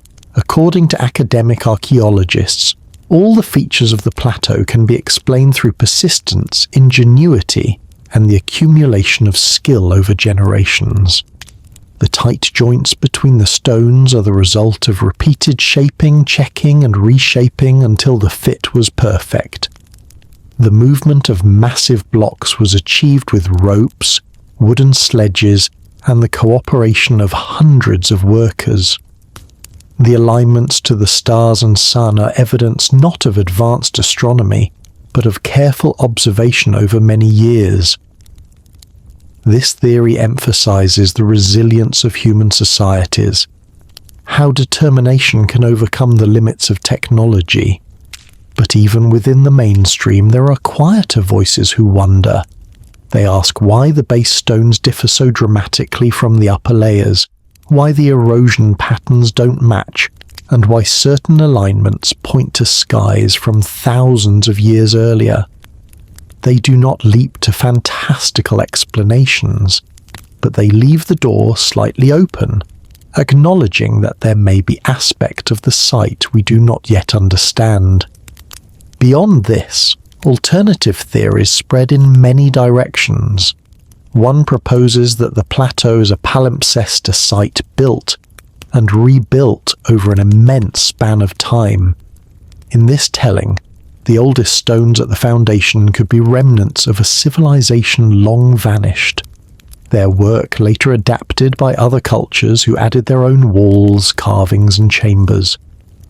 The differences in stone type, construction style, and alignment are not mistakes or anomalies, but the layered fingerprints of different eras. Another theory suggests that the builders possessed a form of lost technology for working with stone, perhaps not machines as we think of them, but knowledge of how to soften rock, to move it with vibration, or to use sound to make it weightless. Proponents of this idea point to the strange tool marks, the acoustic properties of the chambers, and the legends of singing to the stones. They imagine ancient engineers who understood the Earth's natural frequencies and could harness them in ways we've forgotten. There are those who go further still, proposing that the builders were not entirely human, or at least not human as we know ourselves today. In this view, the plateau is the work of visitors from elsewhere, whether from a different part of the Earth, a lost continent, or even another world. They see the global parallels as evidence of a civilization that spanned the planet, or perhaps as the handiwork of travelers who arrive from beyond the stars. The stories of people from the sky and eyes that shone like metal are taken as echoes of real encounters, filtered through generations of retelling. Some weave these ideas into the great cycles of catastrophe and renewal. They believe that humanity has risen and fallen many times, that the world has been reshaped by floods, earthquakes, and cosmic impacts that wiped away all but fragments of what came before. In this theory, the plateau could be a survivor from one of these earlier ages, a remnant of a civilization erased by some ancient disaster. The alignments to older skies are not errors, but memories of a world before the last great change. Even among the boldest of these theories, there are those who try to connect the plateau to practical purposes. Perhaps it was not a temple or fortress at all, but part of a vast network of energy sites built at key points on the Earth's surface to harness natural forces, much as we harness electricity today. In this vision, the geometric patterns, the alignments, and the acoustic chambers are all components of a system we no longer recognize. And yet, for every theory, there is a counterpoint. For every bold suggestion of lost technology or global networks, there is the reminder that extraordinary claims require extraordinary evidence. Without definitive proof, without tools, inscriptions, or unmistakable artifacts, these ideas remain speculation, fascinating but unproven. Still, there is a strange comfort in the act of speculating. To imagine the plateau not as an isolated enigma, but as part of something vast and mysterious, is to lift it out of the quiet valley of history and place it in a greater landscape. A landscape where the past is not a straight road behind us, but a deep branching forest full of hidden paths. It is here, in the space between certainty and wonder, that the mind begins to wander. You imagine the first ones, whether they were ancient humans or something else entirely, standing where you stand now. You imagine them looking up at the stars, seeing the same constellations in slightly different positions, perhaps thinking about those who came before them. You imagine them shaping the stones not only for strength but for beauty, for alignment, for reasons that go beyond survival. Maybe the truth lies somewhere between all these stories, part known, part forgotten, part imagined. Maybe the builders were people very much like us, but living in a time when the world felt larger and more connected to the sky. Maybe they had tools and techniques we would recognize, but also ways of thinking about the Earth that we have lost in our race toward modernity. And maybe, as some whisper, the plateau was meant to last not just as a marker of its time, but as a message to the future. A message in stone, waiting for a moment when we would be able to see it for what it is. The alignments, the choice of materials, the patterns repeated across continents, they could be pieces of a puzzle we've only begun to assemble. If that is the case, then every theory, no matter how wild, becomes part of the search. The truth may not belong to one version of the story alone. It may be a weaving of all of them, each holding a fragment of something larger. And so you stand looking at the stones, thinking of the people who shaped them, the winds that have worn them, the stars they have faced for untold ages. You feel the pull of the known and the unknown, of history and legend, of fact and possibility.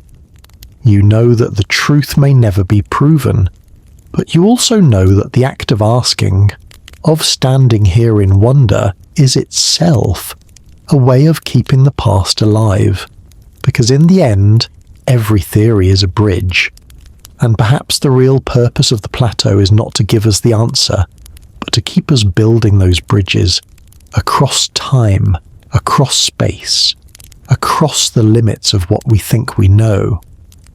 In the clean lines of the official record, there is no hint of suppression.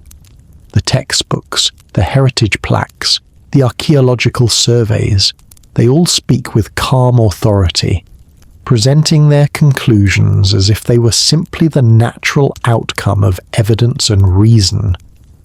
But when you talk to those who have spent years in the field, quietly, away from the microphones, a different story emerges. It begins with small omissions. Early explorers recorded features that no longer appear in modern descriptions, stones that seem to hum when struck, patterns on the ground visible only after heavy rains, unusual tool marks that did not match the known culture. In some cases, these details were deemed irrelevant or too speculative to include in published reports. The reasons were not always sinister. Sometimes they were simply practical. Academic journals have little space for the unexplained, and funding agencies prefer projects with clear outcomes. But the result is the same. Piece by piece, the anomalies are left out until the public version of the site is smooth and untroubled. Then there are the lost artifacts. In the early 20th century, a small collection of carved stone fragments was reportedly taken from the plateau and sent to a museum in the nearest city. They were catalogued, photographed, and placed in storage. Today, they are nowhere to be found. The museum's records list them as misplaced during renovations decades ago. The photographs still exist, showing patterns unlike any found in the surrounding region, but without the objects themselves, no further study can be done. Local guides tell of researchers who arrived eager and open-minded, only to leave subdued after meetings with regional heritage authorities. In some cases, planned excavations were abruptly cancelled without explanation. In others, permits were granted only on the condition that certain areas of the plateau remain untouched. The official reasoning is preservation, protection of the site from unnecessary disturbance. But whispers in the villages suggest another motive. There are things beneath the plateau that, if found, would force a rewriting of history, and rewriting history is something institutions rarely do willingly. Some of the suppression is quiet, subtle, the way an elder's story is dismissed with a polite smile, the way a theory is buried under a pile of citations until no one bothers to follow it to its source. Other times, it is sharper, A young archaeologist once proposed that the base stones of the plateau were older than the accepted date by several thousand years. His paper, based on erosion patterns and lichen growth rates, was rejected by 3 journals in succession. He was told privately that pursuing this line of thought could harm his career. Today, he works in a completely different field. There are also political dimensions. The plateau lies in a region where heritage sites are tied closely to national identity. The official narrative supports a clear lineage from the builders to the modern population, a story of continuity and pride. To suggest that the most ancient stones might have been placed by an unknown people, or that the site's origins might lie in a forgotten chapter of human history, risks undermining that lineage. Such challenges are rarely welcomed by those in power. And then there are the outsiders, independent researchers, explorers, writers, who have tried to bring the anomalies into public view. Some have been painted as cranks, their credentials questioned, their motives ridiculed. Others have been accused of sensationalism, of seeking fame rather than truth. While it is true that the field attracts its share of wild claims, the effect is that serious evidence-based challenges to the official story are drowned in the noise. The line between legitimate alternative research and unfounded speculation is blurred until most people stop paying attention altogether. In the background, there are always rumors about locked storerooms in museums, about photographs that never make it into public archives, about drone footage quietly removed from online platforms. None of these rumors can be confirmed, and perhaps that is the point. The uncertainty itself discourages deeper inquiry. Even local knowledge can be suppressed, though in a gentler way. Many elders say they have been approached by officials or academics asking for their stories, only to see those stories simplified or stripped of their more unusual elements before publication. Over time, this has made some reluctant to share at all. Why tell them, one man says, if they will only take the part they like and throw the rest away? Of course, not all of this is the result of some deliberate conspiracy. Sometimes it is simply the nature of human institutions to resist what does not fit.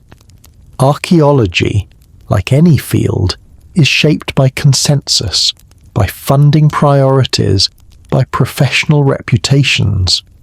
A finding that challenges the foundations of a widely accepted narrative is not just a matter of curiosity, it is a potential earthquake, and earthquakes are dangerous. It is safer to leave certain stones unturned. But when you put these small acts together, the missing artifacts, the restricted excavations, the quiet discouragement of certain ideas, they form a pattern. A pattern not of absolute secrecy, but of gentle containment. The mysteries of the plateau are not denied outright. They are simply kept in the shadows, away from the places where they might spark too many questions.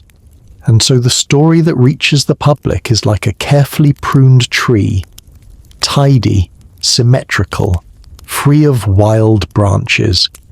It is a story that fits comfortably within our understanding of the past, one that can be told in museums and classrooms without unsettling the order of things.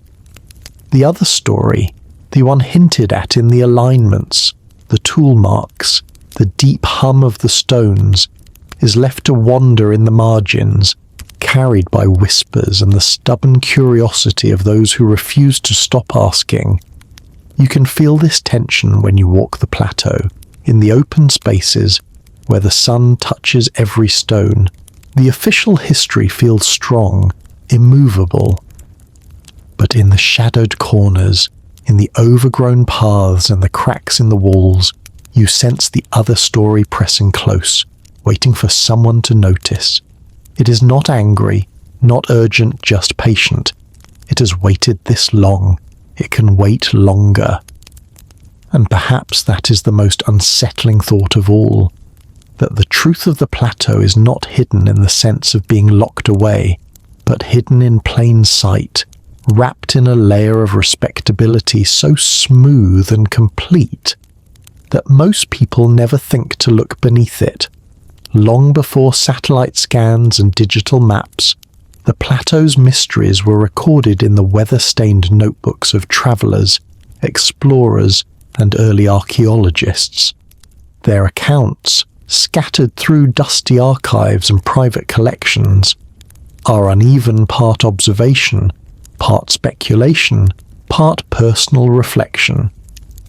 Yet hidden among the faded ink and brittle paper are glimpses of discoveries that never reached the polished surface of official history.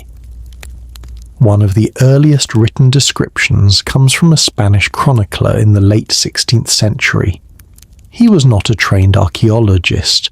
Such a discipline barely existed then, but a soldier turned scribe, travelling through the highlands to record the lands recently brought under the crown. His entry about the plateau is brief, almost an afterthought. In the hills to the east we came upon an ancient work of stone, not known to the people of this place. They say it was made by giants who walked here before the sun grew dim in the old age of the world. The stones are cut with such skill that no hand of man today could match them. For centuries the plateau was little more than a curiosity, a place mentioned in travellers' tales and local folklore. That began to change in the late 19th century, when a series of European and North American expeditions swept through the region. Among them was the geologist Henry Ainsworth, who visited in 1887. His journals, preserved in a family archive until recently, describe something few modern reports mention: a series of shallow depressions in the stone floor of the central courtyard, each perfectly circular and polished smooth. He speculated they might have been sockets for wooden posts, or perhaps basins for grinding grain, but he admitted the finish was too precise for either. It is as if the stone had been turned on some great lathe, he wrote. In 1912, a local schoolteacher named Isabel Ramos led her own small survey of the plateau. She was not part of any official expedition. Her curiosity was personal. Using little more than a notebook, a compass, and a measuring rope, she documented the alignments of the walls and openings. Her sketches reveal orientations toward not just the solstices, but also toward specific points on the horizon where certain bright stars rose in the ancient sky. Her notes suggest she suspected the alignments were intentional, but when she presented her findings to the Regional Historical Society, they were met with polite dismissal. The focus, she was told, should be on documenting the culture of the known builders, not on flights of astronomical fancy. In the mid-1930s, an archaeologist named Emile Vassier arrived with a small team funded by a European museum. Over several months they mapped the site in detail and conducted limited excavations. In a letter to a colleague never intended for publication, Vassier describes uncovering a buried stone near the north wall that bore strange, deep-cut symbols unlike any others at the site. The stone was removed for study but disappeared during transport, supposedly lost in a landslide along the mountain path. No official record of its discovery exists, but a photograph survives in Vassier's papers. A grainy black and white image showing a rectangular block covered in interlocking geometric shapes. The 1960s brought a different kind of visitor, independent adventurers drawn by a growing fascination with mystery archaeology. One of them, a mountaineer named Thomas Guevara spent 2 weeks camping on the plateau. He claimed to have discovered a narrow shaft hidden beneath a slab in the western courtyard. According to his account, the shaft descended several meters into darkness and ended in a small chamber containing broken pottery, fragments of carved stone, and a set of 3 metal rings unlike any known from the region. Guevara's attempt to remove the items ended when a storm forced him to abandon the site. By the time he returned, the slab had been reset and the opening filled with rubble. Whether this was the work of officials, locals, or the mountain itself, he never discovered. Perhaps the most tantalizing of these forgotten accounts comes from 1982, when a joint academic team from 2 universities conducted a survey using early ground-penetrating radar. The equipment was primitive by today's standards, but it revealed several anomalies beneath the plateau voids and straight-edge shapes inconsistent with natural geology. In the official report, these were noted briefly as possible areas of interest for future excavation, but the follow-up never happened. A member of the team, speaking decades later, claimed they were instructed to focus only on surface features. He hinted that the subsurface shapes could indicate chambers or passageways, but without permission to dig, the question remained unanswered. Even in the modern era, there have been moments when the plateau seemed ready to give up its secrets, only for those moments to vanish. In the late 1990s, a drone photography project captured an unusual pattern in the grass near the plateau's edge. A faint but regular grid of lighter and darker vegetation. Botanists suggested it might reflect buried stone foundations affecting the soil's moisture. But before a study could be arranged, seasonal rains erased the pattern. Many of these early explorers and researchers are now gone, their notes scattered across archives, private collections, or forgotten boxes in attics. What unites them is a willingness to record what they saw, even if it did not fit the prevailing narrative. A perfectly round depression polished into stone, alignments to stars no longer in their ancient positions, symbols with no local parallel, subsurface voids that suggest hidden chambers. Individually, these findings might be dismissed as errors, misunderstandings, or exaggerations. Together they sketch the outline of a plateau far stranger than the official history allows, a plateau whose visible stones may be only the tip of something buried, both literally and figuratively. And then there are the encounters, the kinds of experiences that never make it into academic papers.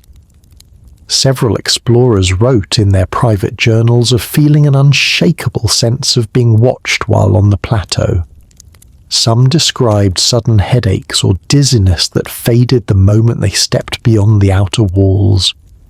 A few spoke of hearing low tones or rhythmic pulses, as if the ground itself were speaking in a language beyond words.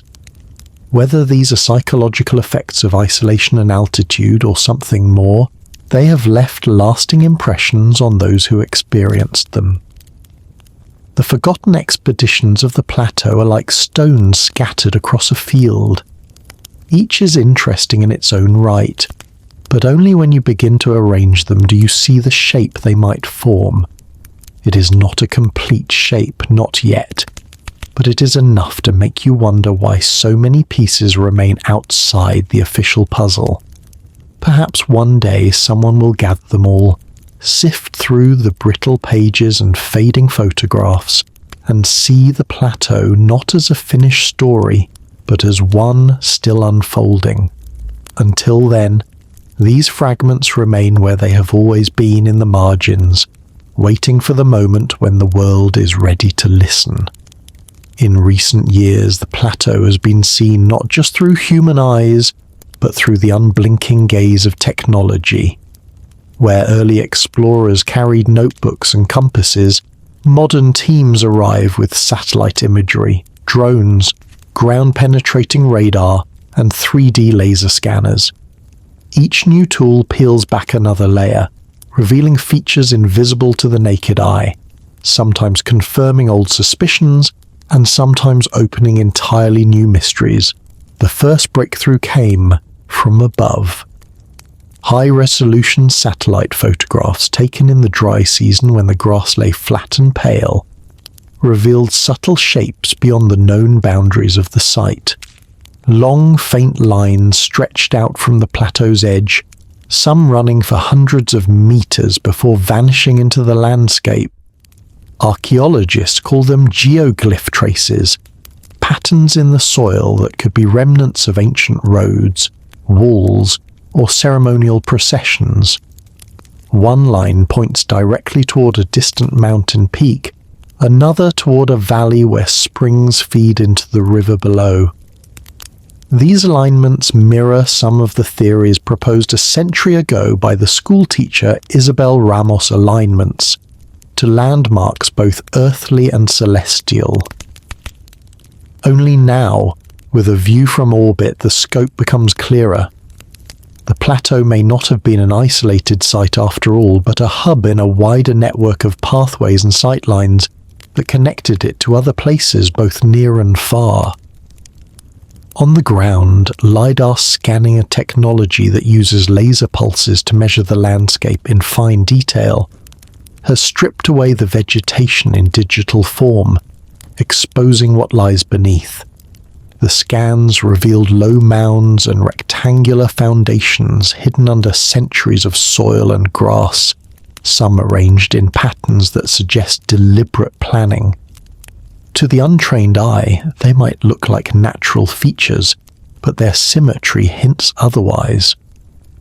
Archaeologists debate whether these could be remnants of supporting structures housing for workers, storage buildings, or even smaller ceremonial spaces aligned with the main site. Beneath the surface, ground-penetrating radar has added a new layer to the puzzle.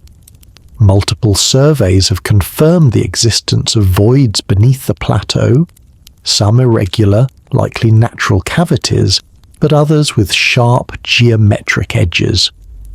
One anomaly in particular stands out: a chamber-shaped space directly beneath the central courtyard, roughly 10 meters across and perfectly circular.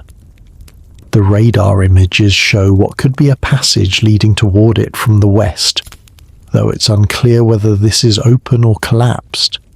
So far, no excavation has been approved to investigate these underground spaces. Official statements cite concerns about preserving the structural integrity of the site, but among researchers, there is quiet frustration. The temptation to break through and see what lies beneath is almost overwhelming. Some suspect the chamber could be a burial site, others think it might be a storage vault, and a few whisper that it could hold something entirely unexpected: artifacts, knowledge, or perhaps nothing at all but the echo of a forgotten purpose. Modern imaging has also allowed for precise mapping of the stonework itself.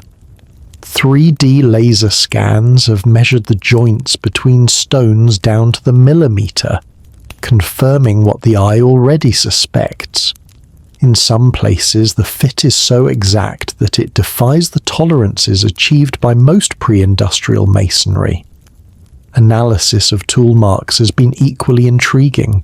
Under magnification, certain grooves show patterns inconsistent with known stone carving methods of the official builders. Instead of chisel strikes, they appear as smooth, continuous cuts, as though made by a blade or abrasive surface applied with steady, uniform pressure. One of the more surprising findings has come from environmental sampling. Soil cores taken from the plateau's edges contain pollen from plant species that do not grow anywhere in the surrounding region. Today, species adapted to wetter, milder climates. This suggests that the environment here was once very different, perhaps thousands of years ago. raising the possibility that the plateau's earliest phases of construction occurred in a climate unlike the one we see now. If true, it could push the timeline back far beyond the accepted date. There have also been experiments in the plateau's acoustics. Using sensitive microphones and frequency analyzers, researchers have mapped how sound behaves in different parts of the site. The small rectangular chamber at the cliff's edge resonates strongly at certain low frequencies, amplifying them by as much as 60%. In the central courtyard, a specific pitch produced by a drum or even a human voice creates a standing wave that can be felt through the soles of the feet. These are not effects one stumbles upon by accident. Whether the builders intended them for ritual, communication, or some other purpose, they suggest an awareness of sound's physical power. Even more curious is the effect of nighttime temperature changes. Thermal imaging taken just after sunset shows some stones retaining heat far longer than others, creating a patchwork of glowing shapes in the infrared spectrum. Some of these warmer stones align with key points in the site's geometry, as if selected or placed for their thermal properties. Why this would matter to the builders remains a mystery. Perhaps it was symbolic, perhaps practical, or perhaps it is a clue to a function we have not yet imagined. All of these findings, pathways, buried foundations, underground chambers, precision cuts, ancient pollen, acoustic resonances, thermal anomalies, add depth to the plateau's enigma. None of them alone rewrites the story, but together they strain the boundaries of the official account. They suggest a site that was not simply a ceremonial gathering place for a single culture in a single era, but a complex, multi-layered construction tied to a broader landscape, built with techniques and intentions that we do not fully understand. And yet, for all the new clarity technology provides, it also deepens the mystery. The scans, the radar images, the thermal maps, they are only glimpses, outlines of something hidden. Without excavation, without the tangible evidence of what lies beneath, they remain tantalizing hints. The plateau keeps its silence, revealing just enough to stir curiosity, never enough to satisfy it. In a way, this is fitting. Modern science is often about control, about gathering enough data to draw firm conclusions, but here, the technology only shows us more of the unknown. It sharpens the edges of the questions without answering them.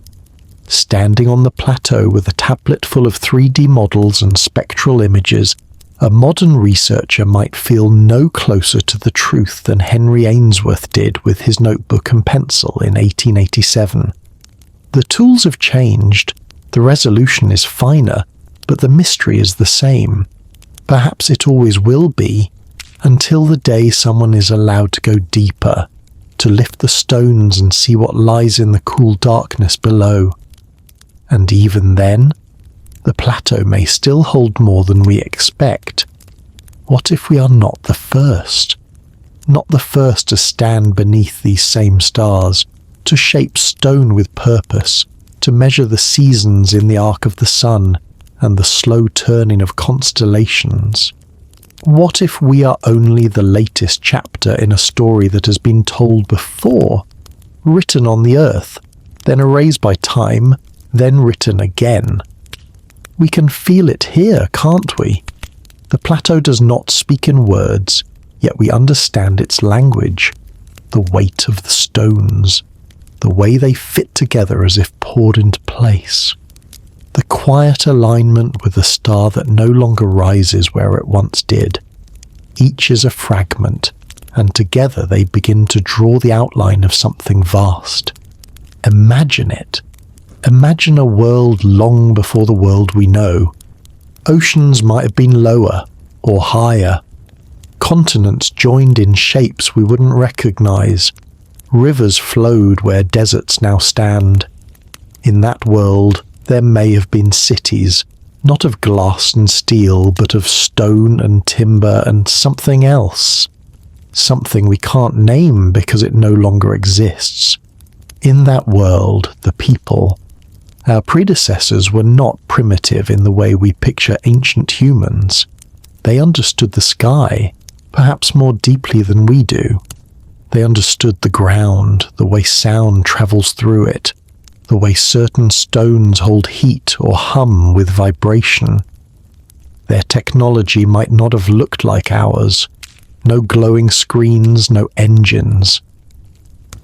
But it was technology nonetheless shaped to the world they lived in, tuned to the rhythms of nature rather than bending nature to their will. And maybe these people, or some among them, built the plateau. Maybe they placed the foundation stones with a precision we marvel at today, because they knew how to work with forces we barely comprehend.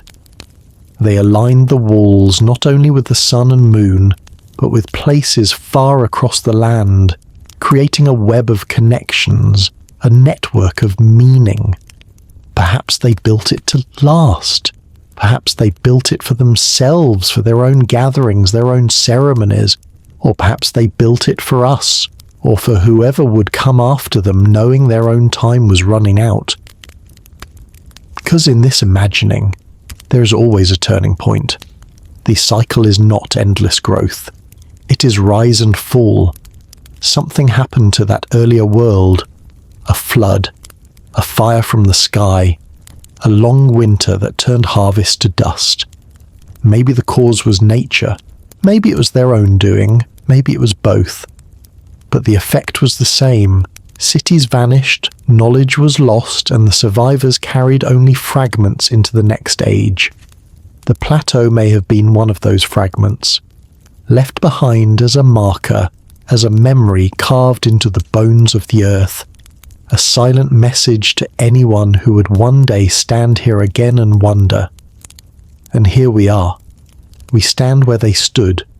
We see what they saw, or almost see it, because the sky has shifted and the world has changed.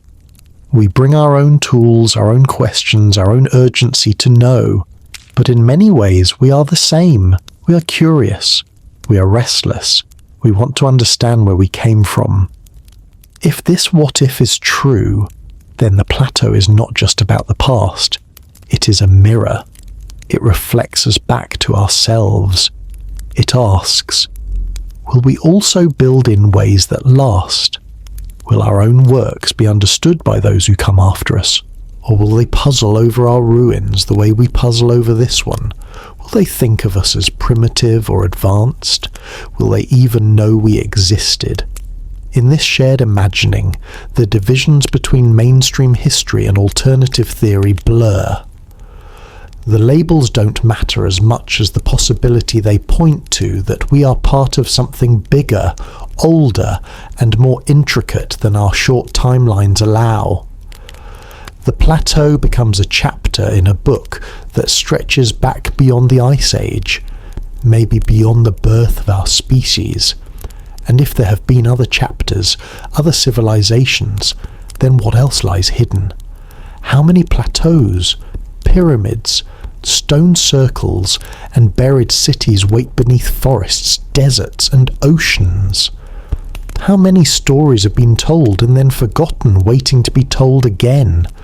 When we stand here together, in thought if not in body, we can feel it. The stones hum with the weight of years. The wind carries a voice too low to hear but too real to ignore.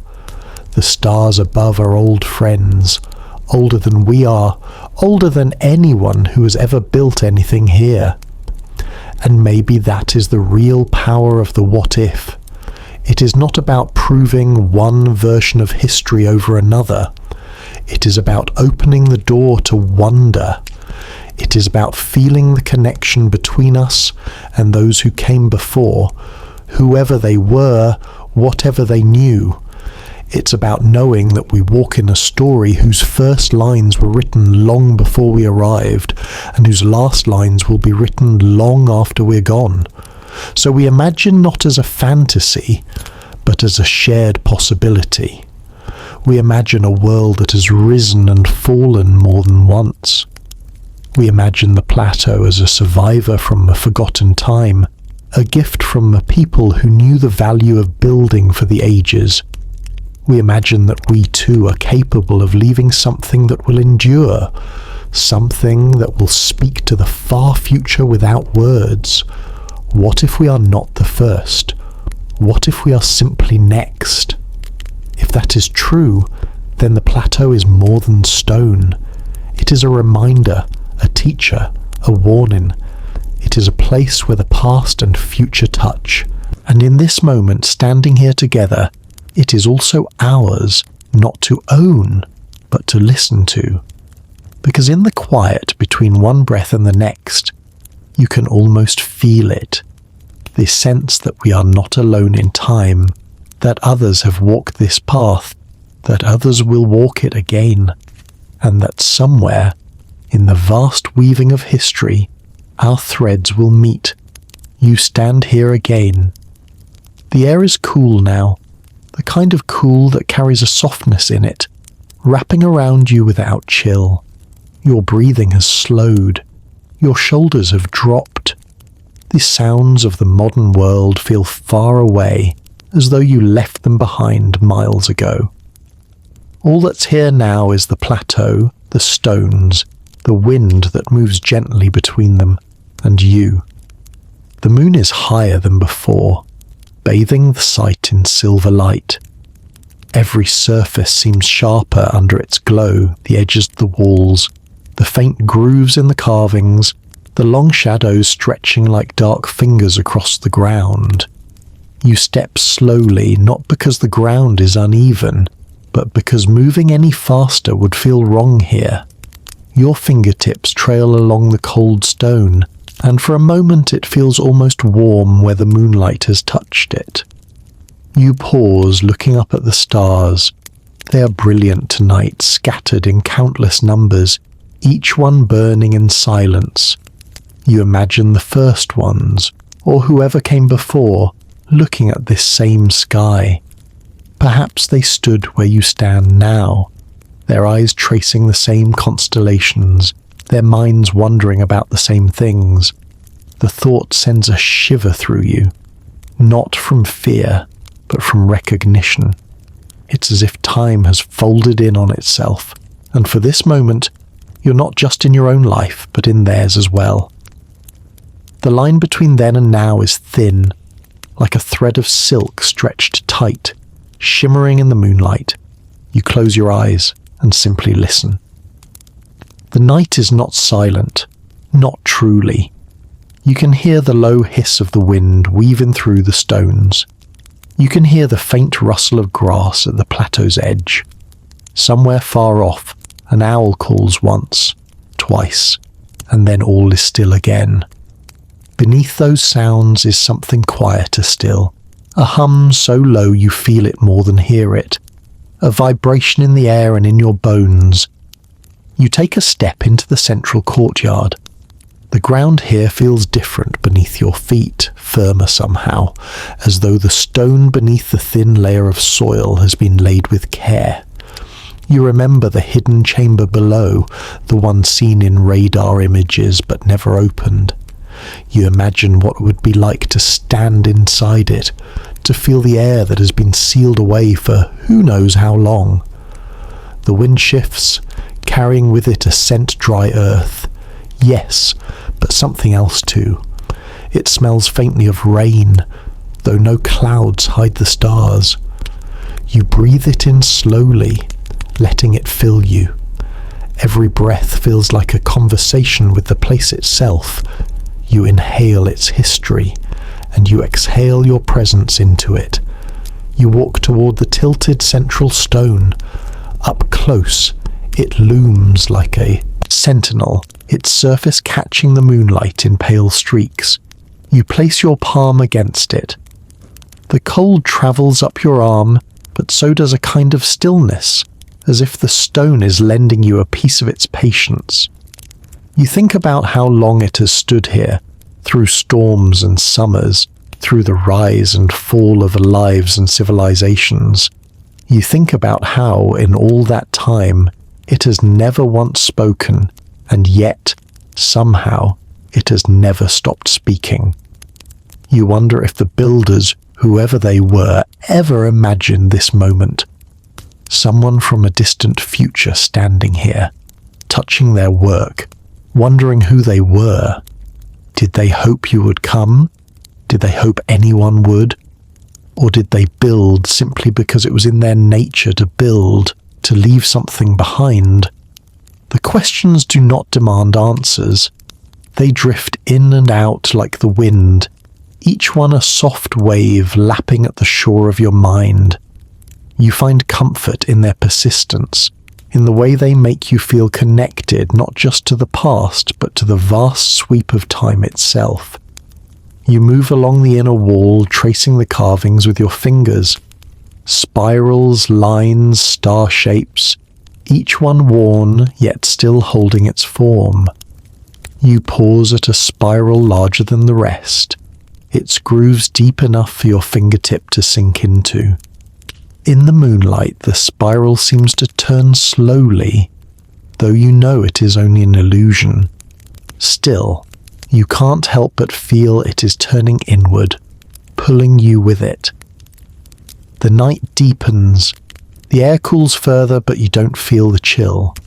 The plateau feels protective, as though its stones are a shell around you, keeping you in a space outside ordinary time. Somewhere inside yourself, you know that when you leave this place, the world will be exactly as you left it, but you will not be the same. You turn your gaze outward, to the horizon. The distant mountains are dark shapes against the lighter sky. You imagine walking toward them, following one of those ancient lines traced by satellite, wondering where it might lead. Perhaps to another plateau, perhaps to nothing at all. But here, tonight, that uncertainty feels like a gift. The unknown is not something to fear. It is something to lean into, something to walk toward.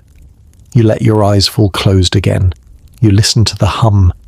You feel the stone beneath your hand, the cool wind against your face, the steady beat of your own heart. You are here. You're part of this moment, and this moment is part of something far larger than you. When you open your eyes, the stars seem closer. The moon has shifted slightly in the sky.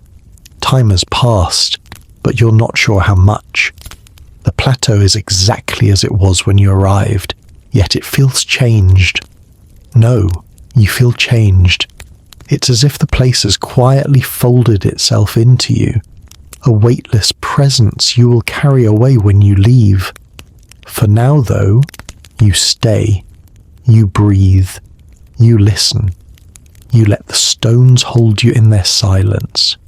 You feel the threads of history stretching out in both directions, into the deep, past and into the unshaped future, and you're standing at their meeting point. Here, at this crossing, you understand something that cannot be put into words. You understand it the way you understand the warmth of the sun on your skin, or the coolness of water in your hands. It is not something to explain. It is something to feel. So you stay a little longer, letting the night wrap itself around you like a cloak, letting the wind carry its secrets past your ears. The plateau is quiet, but not empty. The stones are still, but not lifeless. And in this stillness, in this quiet, there is a connection that runs deeper than time. You're not here to solve the mystery. You're here to be part of it. The wind softens. The stars hold their places. Somewhere in the distance, the world continues.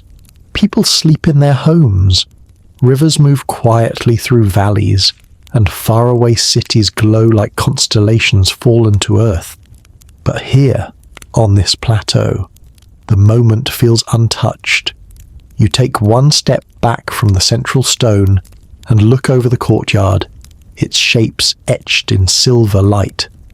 You realize how many times this place has seen the moon pass overhead, thousands upon thousands of nights, each one a bead on an endless string of time.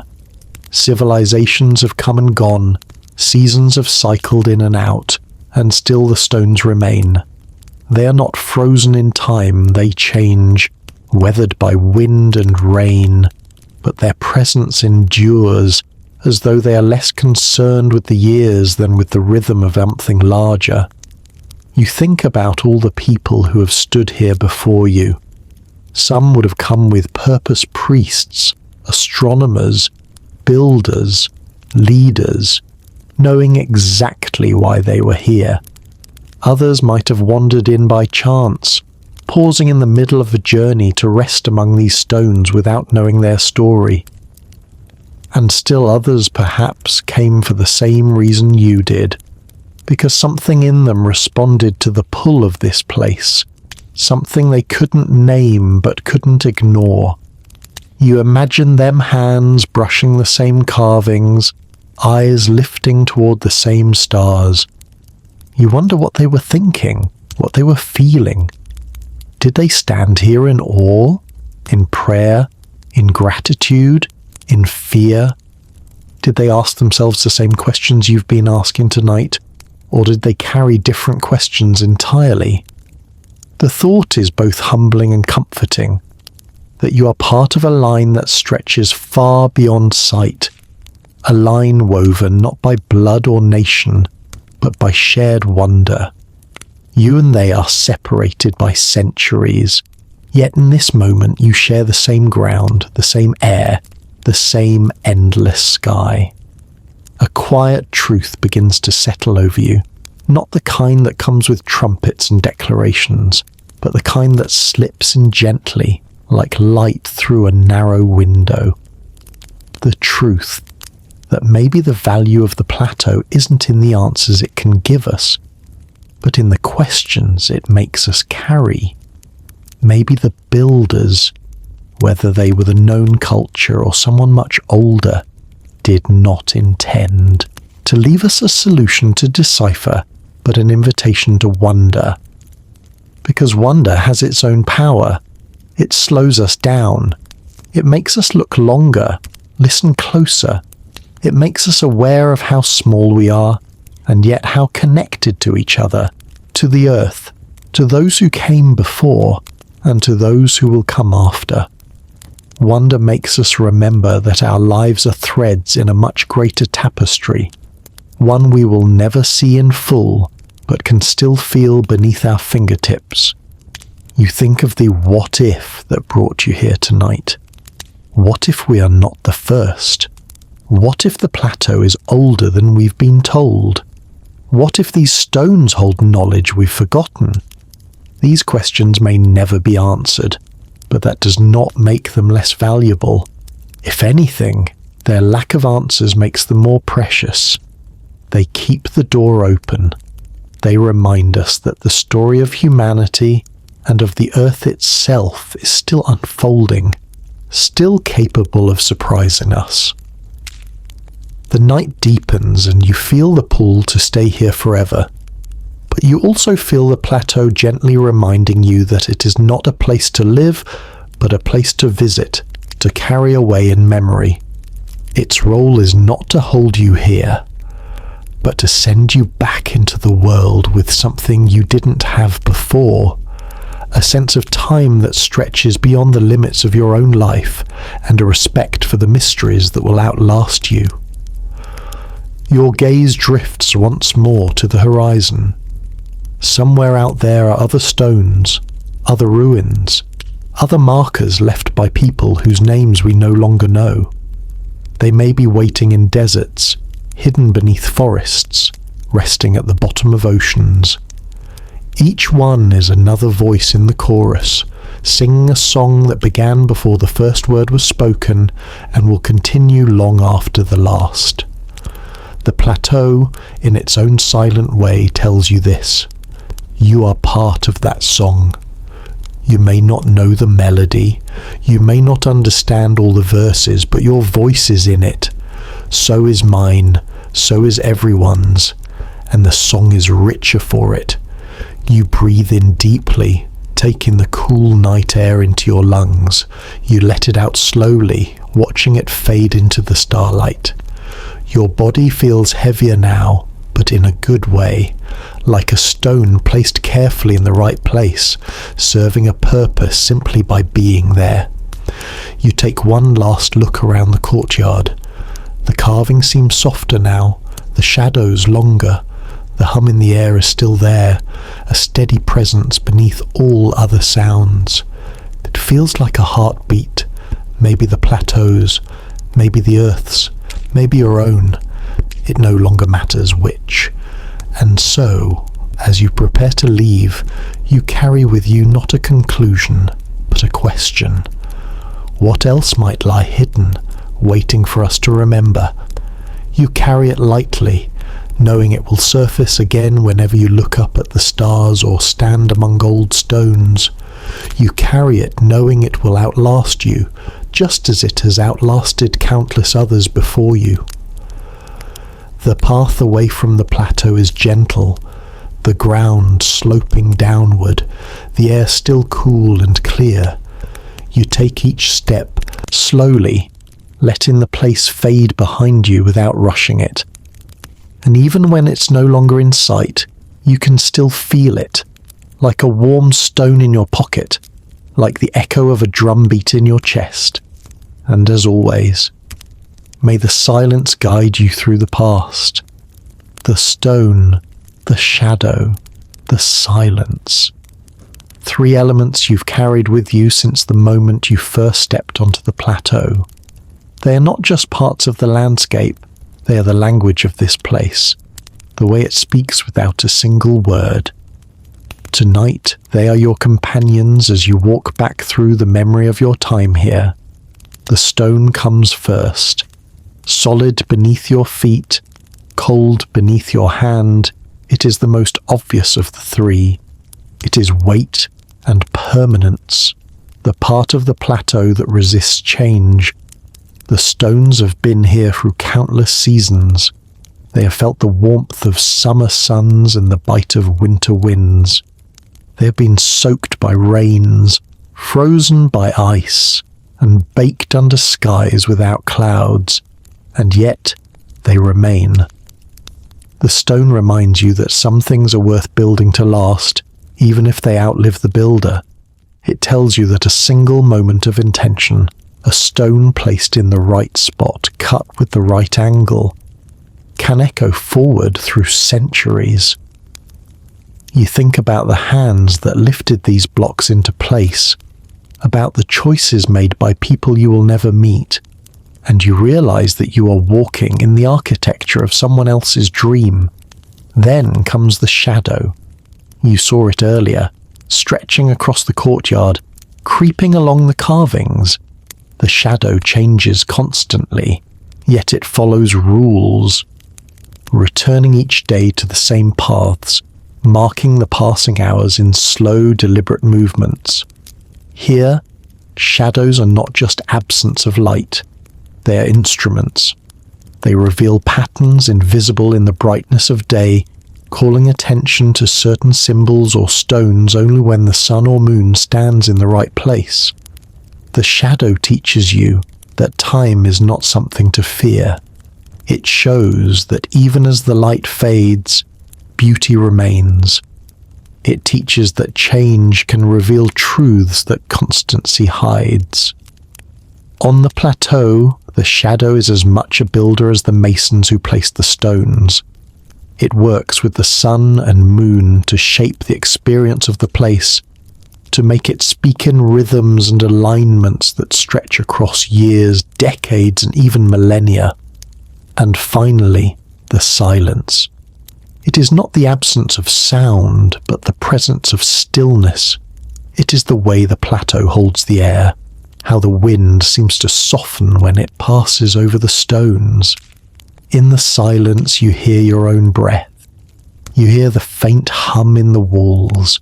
You hear the weight of time itself, not rushing, not dragging, but moving with a steady patience that has nothing to do with clocks. The silence tells you that listening is as important as speaking. It reminds you that the answers you seek will not always arrive in words, and that sometimes the truth is not something to be told, but something to be felt. On the plateau, the silence is a teacher, one that asks nothing from you but your attention. As you hold these 3 stone shadow silence in your mind, they begin to feel less like separate things and more like parts of a single whole. The stone is the body of the plateau. The shadow is its movement, its breath, and the silence is its voice. Together they form the living presence you felt the moment you arrived. You think back to the stories you've heard, the official history, the anomalies, the folklore, the theories. All of them, in their own way, are attempts to translate this presence into human understanding. But here, now, you see that maybe the plateau is not meant to be fully translated. Maybe it exists to be experienced, to be carried in memory, to work on you slowly like water shaping stone. You imagine carrying the stone with you, not physically, but as a way of being. To be grounded, steady, deliberate in the things you build, knowing they might outlast you. You imagine carrying the shadow accepting change, letting time shape your understanding instead of resisting it. And you imagine carrying the silence making space to listen, not just to the world around you, but to the quiet voice within yourself. In this way, the plateau becomes more than a place. It becomes a pattern, one you can live by. You pause for a moment, picturing the 3 as they would appear in some ancient carving. A block of stone, a long tapering shadow, a circle representing stillness. Perhaps such a carving already exists somewhere among the plateau's walls, hidden by weather and time. Perhaps it was meant to be a message, passed down across generations, not in words but in symbols that would always be understood. The thought makes you smile, not because it proves anything, but because it reminds you how human it is to leave messages for the future, even when we don't know who will receive them. You realize that you too leave such messages in the things you do, the choices you make, the way you move through the world. As you picture these 3 stone shadow silence, you begin to notice how they follow you beyond the plateau. The stone is in the buildings you pass on your way home, in the mountains on the horizon. The shadow is in the changing light of each day, the way it transforms familiar places into something new. The silence is in the moments when the noise of life fades, just enough for you to feel the weight of the present moment. And then you understand. The plateau doesn't stay here, not entirely. It travels with you in these forms, in these symbols. Every time you notice the solidity of the earth beneath you, every time you watch a shadow stretch and change, every time you pause to listen and really hear, those are moments when you are back here, standing among the stones. The journey is not about leaving the mystery solved or unsolved. It is about learning to live with it, to let it move through you the way the wind moves through the plateau's walls, the stone, the shadow, the silence. They are not just parts of the place. They are tools for living in a world where so much is uncertain, where so much is beyond our control, and where beauty and mystery exist side by side. You close your eyes one last time, letting the 3 settle into your memory. The stone, strength and permanence. The shadow, change and rhythm. The silence, presence and listening. They are the gift the plateau gives to those who stand here long enough to receive it. When you open your eyes, the night feels different. Not because it has changed, but because you have. The wind brushes your face. The stars above seem closer. Somewhere behind you, the plateau waits quietly. knowing you will carry it with you from now on. The stone, the shadow, the silence. 3 words, 3 shapes, 3 lessons. Together, they are enough. The plateau has a way of making you think about cycles. Not just the kind you can measure in days and years, the turn of the seasons, the waxing and waning of the moon, but the longer cycles, the ones that stretch across centuries, millennia, even whole ages of the world. It's easy to imagine history as a straight line, starting somewhere far behind us and running forward into the future. That's the story we're taught. Progress as an upward climb, each generation knowing more than the last. But standing here, feeling the weight of the stones beneath your hands, that neat line begins to blur. The thought creeps in that maybe history isn't a straight road at all. Maybe it's a circle. Civilizations rise, they build, they create art and tools, stories and monuments. Then something happens, a war, a famine, a changing climate, a natural disaster, or simply the slow wearing down of human will, and they fall. Their buildings crumble, their knowledge fades, and their stories are left behind in fragments. Time passes and new people arrive. They find the stones, the remnants, the hints of what came before. They build their own cities, tell their own stories. And so it goes, over and over. You think of the first ones from the Valley Legends, the unknown builders in the old explorers' journals, the people credited in the official history. Each may have been part of a different turn of the wheel. Some turns are small, barely changing the world. Others are great and heavy, reshaping everything. But always the wheel keeps turning. This cycle is not unique to one place. Across the earth, there are ruins that don't quite fit the timelines we've drawn. Great stones moved without wheels, structures aligned to ancient skies, myths that speak of worlds drowned or burned. These echoes suggest that the plateau is just one voice in a long chorus, a chorus that sings of creation, loss, and renewal. In each cycle, some knowledge is carried forward. A tool, a planting technique, a story about the stars, but much is lost. Languages vanish, skills become myths, meanings are replaced by guesses, and perhaps that's why the plateau feels both familiar and foreign. It is the work of minds that understood the world in ways we no longer do. The idea of cycles changes how you see time. It's not a ladder we're climbing, rung by rung toward perfection. It's more like the season's birth, growth, decline, rest, and then birth again. Our moment right now is simply one part of the circle. And just as the people before us did not think they were living at the end of their world, we may not see the turning of the wheel when it comes for us. It's humbling to think that the builders of the plateau may have stood where you stand now, feeling secure in their place in time, unaware that their age would end. They might have believed their monuments would last forever, and in a way, they have, but not as they imagined. What they left behind is not a city full of life, but a skeleton of stone, a question without an answer. And what of us? If the cycle is real, if the wheel turns again, what will we leave? Will the traces of our time be glass and concrete, or will they dissolve under the rain and wind until only a few scattered shapes remain? Will future generations walk among our ruins the way we walk among these stones, guessing at our intentions, misinterpreting our symbols, perhaps thinking us far more or far less than we were? There is both sadness and comfort in that thought. Sadness because it means all things pass, comfort because it means all things return. The plateau itself may be proof of that.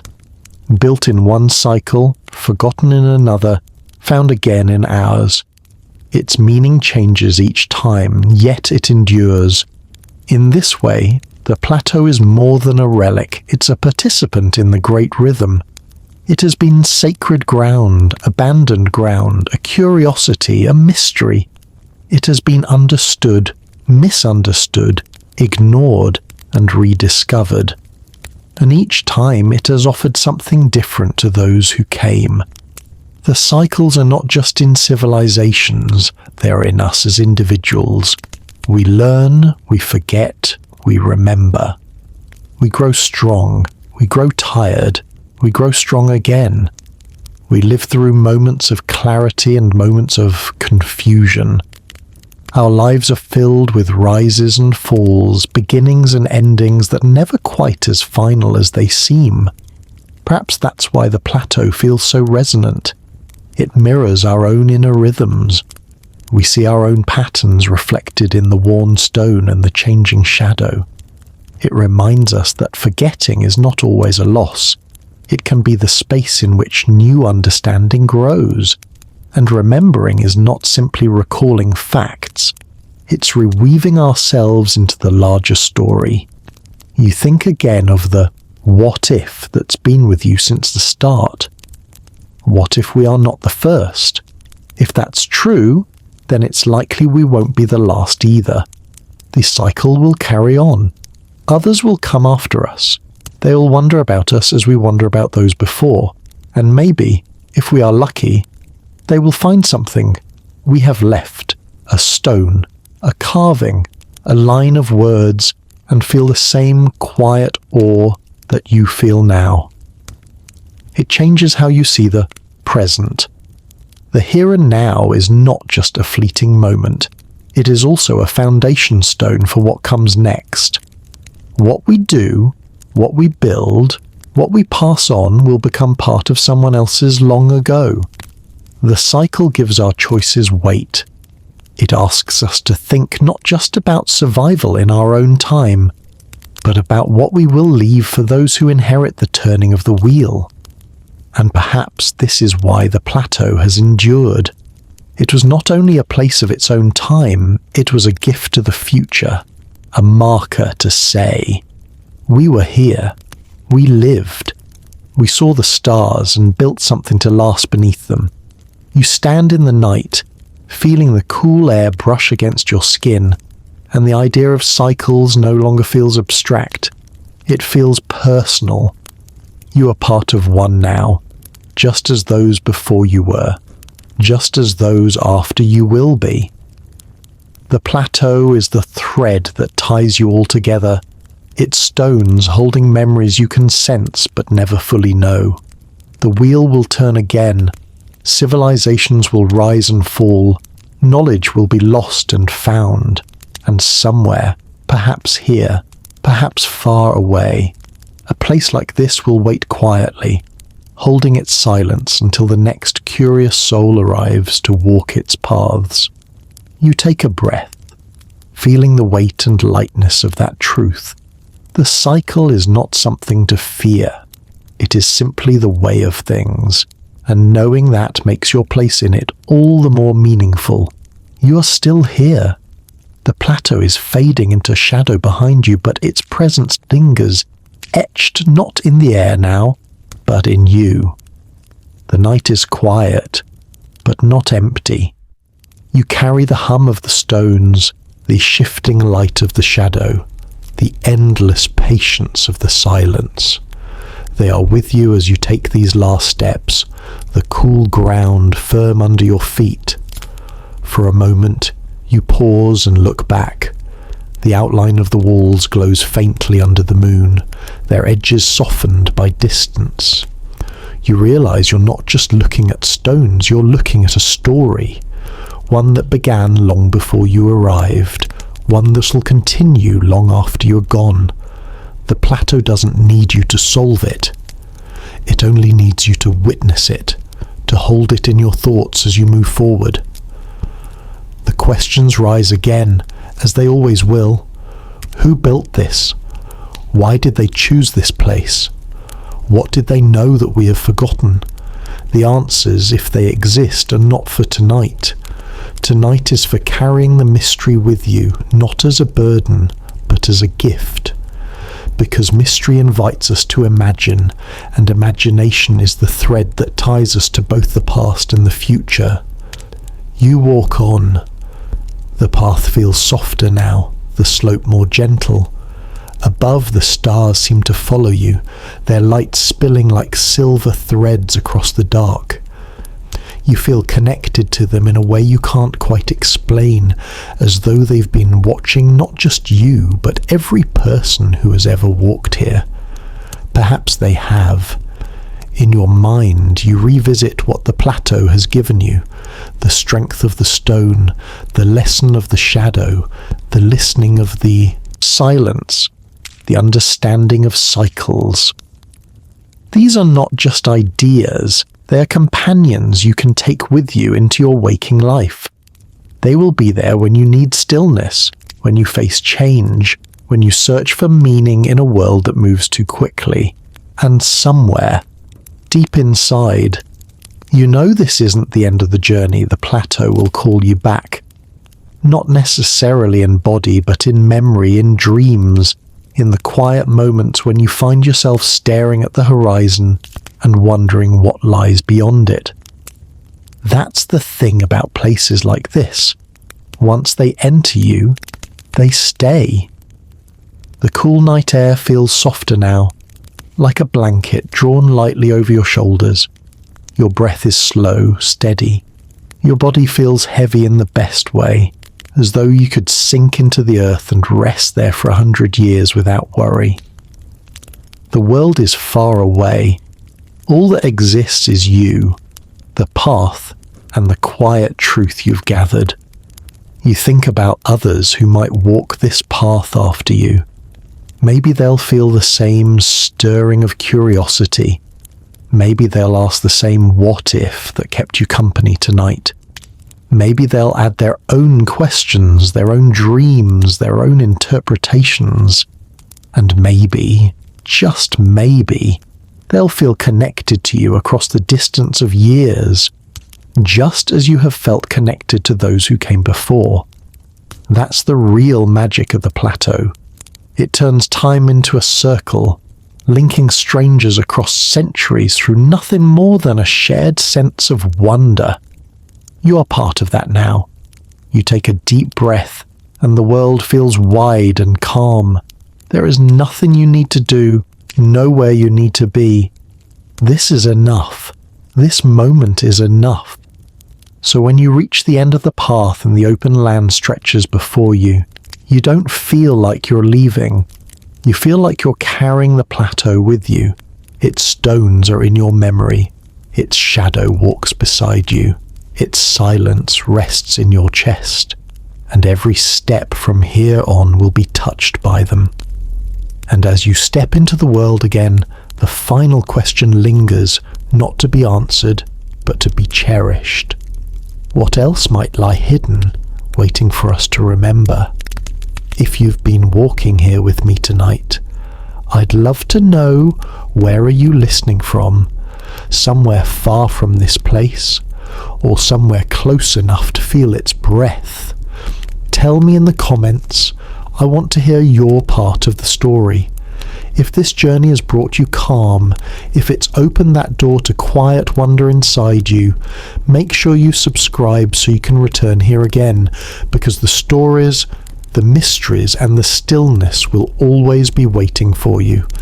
And as always, may the silence guide you through the past.